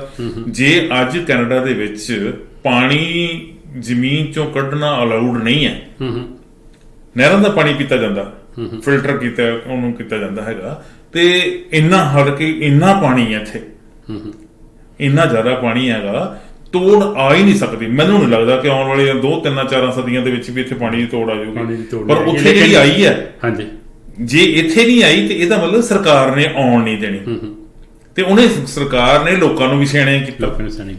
ਉੱਥੇ ਸਰਕਾਰਾਂ ਨੇ ਲੋਕਾਂ ਨੂੰ ਸਿਆਣਿਆ ਕਿਉਂ ਨਹੀਂ ਕੀਤਾ? ਉੱਥੇ ਦੇਖੋ ਜੀ, ਇਹ ਹੁਣ ਵੱਡਾ ਸਵਾਲ ਹੈ ਤੁਹਾਡਾ, ਜਿਹਦਾ ਜਵਾਬ ਦੇਣਾ ਸ਼ਾਇਦ ਮੇਰੇ ਵਾਸਤੇ ਇੰਨੇ ਥੋੜੇ ਸ਼ਬਦਾਂ 'ਚ ਨਾ ਹੋਏ, ਲੇਕਿਨ ਇਹ ਹੈ ਕਿ ਸਰਕਾਰਾਂ ਜਿਹੜੀਆਂ ਨੇ ਨਾ, ਉੱਥੇ ਸਰਕਾਰਾਂ ਚੱਲਦੀਆਂ ਹੈਗੀਆਂ ਨੇ ਆਪਣੇ ਫਾਇਦੇ ਵਾਸਤੇ। ਇੱਥੇ ਸਰਕਾਰਾਂ ਜਿਹੜੀਆਂ ਨੇ ਵੈਲਫੇਅਰ ਸਟੇਟ ਗਿਣੀ ਜਾਂਦੀ ਹੈ ਕੈਨੇਡਾ ਵਰਗੇ ਮੁਲਕ 'ਚ। ਮੈਂ ਹੈਰਾਨ ਹੋ ਗਿਆ ਕਿ ਕ੍ਰੀਕ ਇੱਕ ਜਿਹੜੀ ਹੈ, ਜਿਸ ਤਰ੍ਹਾਂ ਰੈੱਡ ਰਿਵਰ ਹੈ ਇੱਥੇ ਵਿਨੀਪੈਗ 'ਚ, ਉਹ ਨਿੱਕੇ ਕ੍ਰੀਕਾਂ ਨਾਲ ਨਾ ਹਰ ਏਰੀਏ ਨੂੰ ਕਵਰ ਅਪ ਕੀਤਾ ਹੁੰਦਾ ਹੈ ਕਿ ਜਿਹੜਾ ਮੀਂਹ ਦਾ ਪਾਣੀ ਜਾਂ ਬਰਫ਼ ਦਾ ਪਾਣੀ ਇਹਨਾਂ 'ਚ ਪੈ ਕੇ ਤੇ ਦਰਿਆ ਦੇ ਵਿੱਚ ਵੜ ਕੇ ਤੇ ਅੱਗੇ ਜਿਹੜੀ ਲੇਕ ਆ ਉਹਦੇ 'ਚ ਚੱਲਦੇ। ਮੈਂ 10-15 ਦਿਨ ਪਹਿਲੇ ਗਿਆ ਤੇ ਕ੍ਰੀਕ ਦੇ ਵਿੱਚ ਪਾਣੀ ਇਕੱਠਾ ਹੋਇਆ ਸੀ ਕਾਫੀ, ਉੱਥੇ ਪਾਈਪ ਸੁੱਟ ਕੇ ਤੇ ਉਹਦੇ ਪਾਈਪ ਨਾਲ ਉਹਨੂੰ ਪਾਣੀ ਨੂੰ ਸੱਕ ਕਰ ਰਿਹਾ ਸੀ ਇੱਕ ਜੱਟ, ਇੱਕ ਫਾਰਮਰ, ਤੇ ਉਹਦੇ ਨਾਲ ਆਪਣੇ ਜਿਹੜੇ ਪੈਲੀ ਪਿੱਛੇ ਦੇ, ਤੁਹਾਨੂੰ ਪਤਾ ਜਦੋਂ ਮੀਂਹ ਪਏ ਉਸ ਤੋਂ ਪਹਿਲਾਂ ਇੱਕ ਔੜ ਜੀ ਵੀ ਲੱਗੀ ਸੀ ਇੱਥੇ, ਹੈ ਨਾ ਜੀ, ਕਿਉਂਕਿ ਸੀਜ਼ਨ ਸੀ ਕਲਟੀਵੇਸ਼ਨ ਦਾ, ਤੇ ਜਿੰਨੀ ਦੇਰ ਪੈਲੀ ਵੱਤਰ 'ਚ ਨਹੀਂ ਆਉਂਦੀ ਉਹਨੇ ਦੇਰ ਤੱਕ ਉਹ ਨਹੀਂ ਕਰ ਸਕਦੇ। ਪੈਲੀ ਵੱਤਰ 'ਚ ਲਿਆਉਣ ਵਾਸਤੇ ਕ੍ਰੀਕ ਦਾ ਪਾਣੀ ਯੂਜ਼ ਕਰ ਰਿਹਾ ਸੀ ਉਹ। ਮੈਂ ਕਿਹਾ ਦੇਖ ਲਓ ਵੀ ਆਹ ਲੋਕ ਬੋਰ ਕਰਕੇ, ਹਾਲਾਂਕਿ 12-13 ਫੀਟ ਤੇ ਪਾਣੀ ਹੈਗਾ, ਬਹੁਤ ਸੌਖਾ, ਹਾਂਜੀ, ਜਿੰਨਾ ਮਰਜ਼ੀ ਪਾਣੀ, ਐਡਾ ਮੋਟਾ ਜਿਹੜਾ ਭਾਵੇਂ ਤੁਸੀਂ ਕਿੰਨੀ ਡਾਇਆਮੀਟਰ ਦਾ ਉਹਦਾ ਬੰਬੀ ਦੀ ਜਿਹੜੀ ਧਾਰ ਆ ਉਹ ਕਰ ਲਓ, ਉਹ ਭਰ ਕੇ ਆਏਗੀ ਇੱਥੇ, ਠੀਕ ਹੈ ਜੀ। ਪਰ ਨਹੀਂ, ਕ੍ਰੀਕ ਦਾ ਪਾਣੀ ਜਿਹੜਾ ਨਹਿਰਾਂ ਦੇ ਵਿੱਚ ਜਾਂ ਛੋਟੇ ਛੱਪੜਾਂ ਦੇ ਵਿੱਚ, ਸੂਇਆਂ ਦੇ ਵਿੱਚ ਪਾਣੀ ਇਕੱਠਾ ਹੋਇਆ, ਉਹ ਯੂਜ਼ ਕਰ ਰਿਹਾ ਹਾਂ। ਸੋ ਸੋਚ ਬਦਲਣ ਦੀ ਲੋੜ ਹੈ MP ਸਿੰਘ। ਮੈਂ ਜਿਉਂਦਾ ਜੀ, ਤੁਸੀਂ ਦੇਖਿਆ ਹੋਊਗਾ ਕੈਨੇਡਾ ਦੇ ਵਿੱਚ, ਖਾਸ ਕਰਕੇ ਅਸੀਂ ਮੈਨੀਟੋਬਾ ਦੀ ਗੱਲ ਕਰਦੇ ਹਾਂ, ਵਿਨੀਪੈਗ ਦੇ ਸਰਾਊਂਡਿੰਗ ਏਰੀਆ ਦੇ ਵਿੱਚ ਬਹੁਤ ਸਾਰੀਆਂ ਥਾਵਾਂ ਦੇ ਉੱਤੇ ਖੇਤਾਂ ਜਿੱਥੇ ਐਗਰੀਕਲਚਰ ਪੈਡੀ ਤਾਂ ਨਹੀਂ, ਇੱਥੇ ਮਤਲਬ ਜੋ ਕਣਕ ਵੀ ਹੁੰਦੀ ਆ, ਸਰੋਂ ਵੀ ਹੁੰਦੀ ਆ, ਮੱਕੀ ਵੀ ਹੁੰਦੀ ਆ, ਹੋਰ ਵੀ ਕਿ ਬੜਾ ਕੁਛ ਹੁੰਦਾ, ਸੂਰਜਮੁਖੀ ਹੁੰਦਾ, ਉੱਥੇ ਤੁਹਾਨੂੰ ਸੜਕ ਦੇ ਕੰਢਿਆਂ ਤੇ ਕੋਈ ਇੱਦਾਂ ਦੇ ਜਗ੍ਹਾ ਰਿਜ਼ਰਵ ਜਿਹੇ ਬਣੇ ਹੁੰਦੇ ਆ ਜਿੱਥੇ ਪੁਰਾਣੇ ਟਰੈਕਟਰ, ਪੁਰਾਣੀਆਂ ਕੰਬਾਈਨਾਂ, ਪੁਰਾਣੀਆਂ ਜਿਹੜੇ ਐਗਰੀਕਲਚਰ ਦੇ ਸੰਬੰਧ ਚ ਟੂਲ ਹੈਗੇ ਆ, ਇੰਪਲੀਮੈਂਟਸ ਹੈਗੇ, ਉਹ ਮਿਲਦੇ ਪਏ, ਡਿਸਪਲੇ ਕਰਦੇ ਆ, ਉਹ ਦਿਖਾਉਂਦੇ ਆ ਕਿ ਇਹ ਸਾਡਾ ਪੁਰਾਣਾ, ਅਸੀਂ ਇਹਦੇ ਨਾਲ ਅਸੀਂ ਖੇਤੀ ਕਰਦੇ ਹੁੰਦੇ ਸੀ। ਅੱਜ ਉਹਨਾਂ ਦੀ ਲੋੜ ਨਹੀਂ ਰਹਿ ਗਈ, ਕਿਉਂਕਿ ਮਸ਼ੀਨਰੀ ਉਦੋਂ ਵੱਡੀ ਦੀ ਲੋੜ ਹੈ, ਕਾਰਨ ਖੇਤ ਛੋਟੇ ਨਹੀਂ ਰਹਿ ਗਏ। ਕੋਈ ਮਤਲਬ 5-5, 10-10 ਹਜ਼ਾਰ ਏਕੜ ਵਾਲਾ ਹੋਊਗਾ, ਉਹੀ ਕਾਮਯਾਬ, ਦੂਜਾ ਕਾਮਯਾਬ। ਸੇਮ ਜਿਹੜੀ ਸਿਚੁਏਸ਼ਨ ਆ ਉਹ ਇੰਡੀਆ 'ਚ ਬਣਨ ਜਾ ਰਹੀ ਹੈ। ਜੇ ਅੱਜ ਹਰ ਘਰ ਦੇ ਵਿੱਚ ਟਰੈਕਟਰ ਖੜਾ, ਵਿਹੜੇ ਵਿੱਚ ਟਰਾਲੀ ਖੜੀ ਆ, ਹਲ ਵੀ ਖੜੇ, ਸੁਹਾਗਾ ਵੀ ਹੈਗਾ, ਬਿਜਾਈ ਵਾਸਤੇ ਮਸ਼ੀਨਾਂ ਹੈਗੀਆਂ, ਤੇ ਹੋ ਸਕਦਾ ਕੱਲ ਨੂੰ ਲੋੜ ਨਾ ਪਵੇ। ਠੀਕ ਹੈ ਜੀ। ਜਿੱਦਾਂ ਅਸੀਂ ਪੁਰਾਣੇ ਖੂਹਾਂ ਦੀ ਗੱਲ ਕਰਦੇ ਹਾਂ, ਪੁਰਾਣੀਆਂ ਚੱਕੀਆਂ ਦੀ ਗੱਲ ਕਰਦੇ ਹਾਂ, ਹਲਟੀਆਂ ਦੀ ਗੱਲ ਕਰਦੇ ਹਾਂ, ਫਿਰ ਨਲਕਿਆਂ ਦੀ ਗੱਲ ਕਰਦੇ ਹਾਂ, ਤੇ ਏਦਾਂ ਹੀ ਇਹ ਵੀ ਜਿਹੜੇ ਆ ਉਹ ਅਲੋਪ ਹੋ ਜਾਣਗੇ। ਠੀਕ ਹੈ ਜੀ। ਉਹਦੇ ਲਈ ਜ਼ਿੰਮੇਵਾਰੀ ਜਿਹੜੀ ਆ ਉਹ ਅੱਜ ਵੀ ਸਰਕਾਰ ਨਹੀਂ ਸਮਝ ਰਹੀ। ਅੱਜ ਵੀ ਜੋ ਉੱਥੇ ਹੋ ਰਿਹਾ, ਜੇ ਫਾਰਮਰਸ ਐਜੀਟੇਸ਼ਨ ਹੈਗੀ ਆ, ਤੇ ਉਹ ਇਸੇ ਕਰਕੇ ਹੀ ਆ ਕਿ ਫਾਰਮਰਸ ਨੂੰ ਖਤਮ ਨਾ ਕੀਤਾ ਜਾਵੇ, ਫਾਰਮਿੰਗ ਜਿਹੜੀ ਛੋਟੀ ਫਾਰਮਿੰਗ ਇਹਨੂੰ ਖਤਮ ਨਾ ਕੀਤਾ ਜਾਵੇ, ਤੇ ਵੱਡੇ ਜਿਹੜੇ ਕਾਰਪੋਰੇਟ ਘਰਾਣੇ ਹੈਗੇ ਆ ਉਹ ਆਪਣੇ ਢੰਗ ਨਾਲ ਮਨਮਰਜ਼ੀਆਂ ਨਾ ਕਰ ਸਕਣ। ਅਸਲ ਵਿੱਚ ਉਹ ਮਨਮਰਜ਼ੀਆਂ ਕਰਕੇ ਸੋ ਕਾਲਡ ਤਰੱਕੀ ਵੀ ਕਰਦੇ ਆ, ਕਹਿੰਦੇ ਆ ਕਿ ਆ ਤਰੱਕੀ ਦੇਖੋ ਹੋ ਗਈ ਜੀ, ਕਿੰਨੀ ਡਿਵੈਲਪਮੈਂਟ ਹੋ ਗਈ, ਇਹਦੀ ਡਿਵੈਲਪਮੈਂਟ ਤਾਂ ਕਿਸੇ ਹੋਰ ਕੰਟਰੀ ਨੇ ਕੀਤੀ ਨਹੀਂ ਜਿਹੜੀ ਅਸੀਂ ਕਰ ਲਈ। ਪਰ ਉਹ ਸਾਡੇ ਇੱਕ ਇਤਿਹਾਸ ਨੂੰ ਵੀ ਮਿਟਾ ਰਿਹਾ, ਮੇਟ ਰਿਹਾ। ਇਹ ਸ਼ਾਇਦ ਪੰਜਾਬੀਆਂ ਦੇ ਲਈ ਬਹੁਤ ਫਿਕਰਮੰਦੀ ਵਾਲੀ ਗੱਲ ਹੋਣੀ ਚਾਹੀਦੀ ਆ, ਜਾਂ ਪੰਜਾਬੀਆਂ ਲਈ ਵੀ ਤੇ ਸਾਰਿਆਂ ਲਈ ਹੋਣੀ ਚਾਹੀਦੀ, ਭਾਵੇਂ ਕਿਸੇ ਫਿਕਰਮੰਦੀ ਦੀ। ਤੁਸੀਂ ਹੁਣ ਸਾਡੀ ਥੋੜੀ ਜਿਹੀ ਡਾਇਰੈਕਸ਼ਨ ਡਿਫਰੈਂਟ ਜਾ ਰਹੀ ਹੈ, ਪਰ ਮੈਂ ਇੱਕ ਚੀਜ਼ ਤੁਹਾਨੂੰ ਦੱਸਣਾ ਵੀ ਚਾਹਾਂਗਾ, ਪੁੱਛਣਾ ਵੀ ਚਾਹਾਂਗਾ ਤੁਹਾਡੇ ਕੋਲੋਂ। ਪਿੱਛੇ ਤੇ ਸੋਸ਼ਲ ਮੀਡੀਆ ਤੇ ਇੱਕ ਖਬਰ ਪੜ੍ਹੀ ਗਈ, ਮੈਂ ਪੂਰੀ ਤਰ੍ਹਾਂ ਹਿੱਲ ਗਿਆ ਜੀ, ਕਿ ਤੁਸੀਂ ਕੋਲੂ ਦੇ ਵਿੱਚ ਸਰੋਂ ਜਿਹੜੀ ਹੈ ਉਹ ਨਹੀਂ ਪੀੜ ਸਕਦੇ ਆਪਣੇ ਘਰਾਂ ਦੇ ਵਿੱਚ, ਜਾਂ ਪ੍ਰਾਈਵੇਟ ਬੰਦਾ। ਤੁਸੀਂ ਐਜ਼ ਏ ਸਰੋਂ ਦੇ ਦਾਣੇ ਆ ਉਹ ਵੇਚ ਸਕਦੇ ਹੋ, ਲੇਕਿਨ ਕਰ ਨਹੀਂ ਸਕਦੇ। ਸੋ ਕਿਸੇ ਬੰਦੇ ਨੇ, ਕਿਸੇ ਦਾਨਸ਼ਵਰ ਨੇ ਕਿਹਾ ਕਿ ਇਹ ਸ਼ੁਰੂਆਤ ਹੈ ਜੀ। ਠੀਕ ਹੈ ਜੀ। ਜਿਹੜਾ ਇੱਕ ਸਰਮਾਏਦਾਰ ਤੁਹਾਡੀ ਜੇਬ ਵੱਲ ਜਿਹਦਾ ਧਿਆਨ ਹੈ, ਉਹ ਕਹਿੰਦਾ ਕਿ ਮੈਨੂੰ ਦਿਓ ਤੁਸੀਂ, ਮੈਂ ਇਹਨੂੰ ਪੀਸ ਕੇ ਔਰ ਮੈਂ ਇਹਨੂੰ ਬੋਤਲਾਂ 'ਚ ਪਾ ਕੇ ਮੈਂ ਇਹਦਾ ਰੇਟ ਫਿਕਸ ਕਰਾਂ, ਹਾਂਜੀ। ਔਰ ਸੇਮ ਚੀਜ਼ ਕਹਿੰਦੇ ਕਿ ਜੇ ਇੱਥੇ ਅੱਜ ਇਹ ਗੱਲ ਹੋ ਗਈ ਹੈ ਤੇ ਕੱਲ ਨੂੰ ਜਿਹੜੀਆਂ ਆਟੇ ਦੀ ਚੱਕੀਆਂ ਉਹਨਾਂ ਤੋਂ ਇਹ ਪਾਬੰਦੀ ਲੱਗੇਗੀ ਜ਼ਰੂਰ, ਬਿਲਕੁਲ, ਕਿ ਤੁਸੀਂ ਨਹੀਂ ਕਰ ਸਕਦੇ, ਤੁਸੀਂ ਕਣਕ ਨਹੀਂ ਪੀਸ ਸਕਦੇ, ਇਹ ਦਾਣੇ ਵੇਚੋ ਤੁਸੀਂ, ਅਸੀਂ ਪੀ ਕੇ ਅਸੀਂ ਪੂਰੀਆਂ ਪੈਕ ਕਰਕੇ ਅਸੀਂ ਤੁਹਾਨੂੰ ਸੈਲ ਕਰੀਏ। ਭੁੱਲੇ ਵਿਸਰੇ ਪੰਜਾਬ ਦੀਆਂ ਗੱਲਾਂ ਕਰਨ ਦੀ ਕੋਸ਼ਿਸ਼ ਕੀਤੀ ਹੈ। ਨਾਲ ਦੀ ਨਾਲ ਜੋ ਮੌਜੂਦਾ ਹਾਲਾਤ ਚੱਲ ਰਹੇ ਆ, ਇਹਨਾਂ ਨੂੰ ਸਿਰਫ ਹੇਰਵਾ ਕਰਕੇ ਇੱਥੇ ਛੱਡ ਦੇਣਾ ਕਿ ਇਦਾਂ ਹੁੰਦਾ ਸੀ, ਹੁਣ ਉਹ ਜ਼ਮਾਨਾ ਨਹੀਂ ਰਹਿ ਗਿਆ, ਸ਼ਾਇਦ ਇਹਦਾ ਕੋਈ ਬਹੁਤਾ ਫਾਇਦਾ ਨਹੀਂ। ਹਾਂਜੀ। ਹੇਰਵਾ ਕਰਨ ਦਾ ਮਤਲਬ ਇਹ ਹੋਣਾ ਚਾਹੀਦਾ ਕਿ ਇਦਾਂ ਕਿਉਂ ਹੋ ਗਈ, ਅੱਗੇ ਨਾ ਹੋਵੇ, ਕੋਸ਼ਿਸ਼ ਕਰਨੀ ਚਾਹੀਦੀ ਹੈ। ਇਹ ਪੰਜਾਬੀਆਂ ਦਾ ਭੁੱਲ ਰਿਹਾ ਵਿਰਸਾ, ਇਤਿਹਾਸ ਭੁੱਲਦੇ ਤਾਂ ਹੈ ਨਹੀਂ ਪੰਜਾਬੀ ਵੈਸੇ ਕਦੀ ਵੀ, ਜੇ ਭਾਵੇਂ 500 ਸਾਲ ਪੁਰਾਣੀ ਗੱਲ ਕੋਈ ਵੀ ਚੀਜ਼ ਨਹੀਂ ਹੋਵੇ, ਛੇਤੀ ਭੁੱਲਦੇ ਤਾਂ ਹੈ ਨਹੀਂ, ਪਰ ਬਹੁਤ ਗੱਲਾਂ ਨੂੰ ਬਹੁਤ ਤੇਜ਼ੀ ਨਾਲ ਭੁੱਲ ਰਿਹਾ। ਇਹ ਗੱਲ ਫਿਕਰਮੰਦੀ ਵਾਲੀ ਹੈ। ਉਮੀਦ ਹੈ ਸਾਡੇ ਸਾਰੇ ਸਰੋਤੇ, ਸਾਡੇ ਦਰਸ਼ਕ ਜਿਹੜੇ ਆ, ਉਹ ਇਸ ਗੱਲ ਨਾਲ ਸਹਿਮਤ ਹੋਣਗੇ ਕਿ ਬਹੁਤ ਸਾਰੀਆਂ ਗੱਲਾਂ ਜਿਹਨੂੰ ਅਸੀਂ ਫਟਾਫਟ ਭੁੱਲ ਜਾਂਦੇ ਹਾਂ, ਥੋੜਾ ਚਿਰ ਰੁਕਣਾ ਚਾਹੀਦਾ, ਰੁਕ ਕੇ ਸੋਚ ਲੈਣਾ ਚਾਹੀਦਾ ਕਿ ਸਾਡਾ ਭੁੱਲਣਾ ਵਾਜਬ ਹੈ, ਜਾਂ ਫਿਰ ਇਹ ਇਤਿਹਾਸ ਦਾ ਸੁਰਖ ਪੰਨਾ ਤਾਂ ਹੋਵੇ, ਸੁਨਹਿਰੀ ਪੰਨਾ ਤਾਂ ਹੋਵੇ, ਕਾਲਾ ਪੰਨਾ ਨਾ ਹੋਵੇ। ਥੈਂਕ ਯੂ ਵੈਰੀ ਮਚ, ਬਹੁਤ ਮਿਹਰਬਾਨੀ।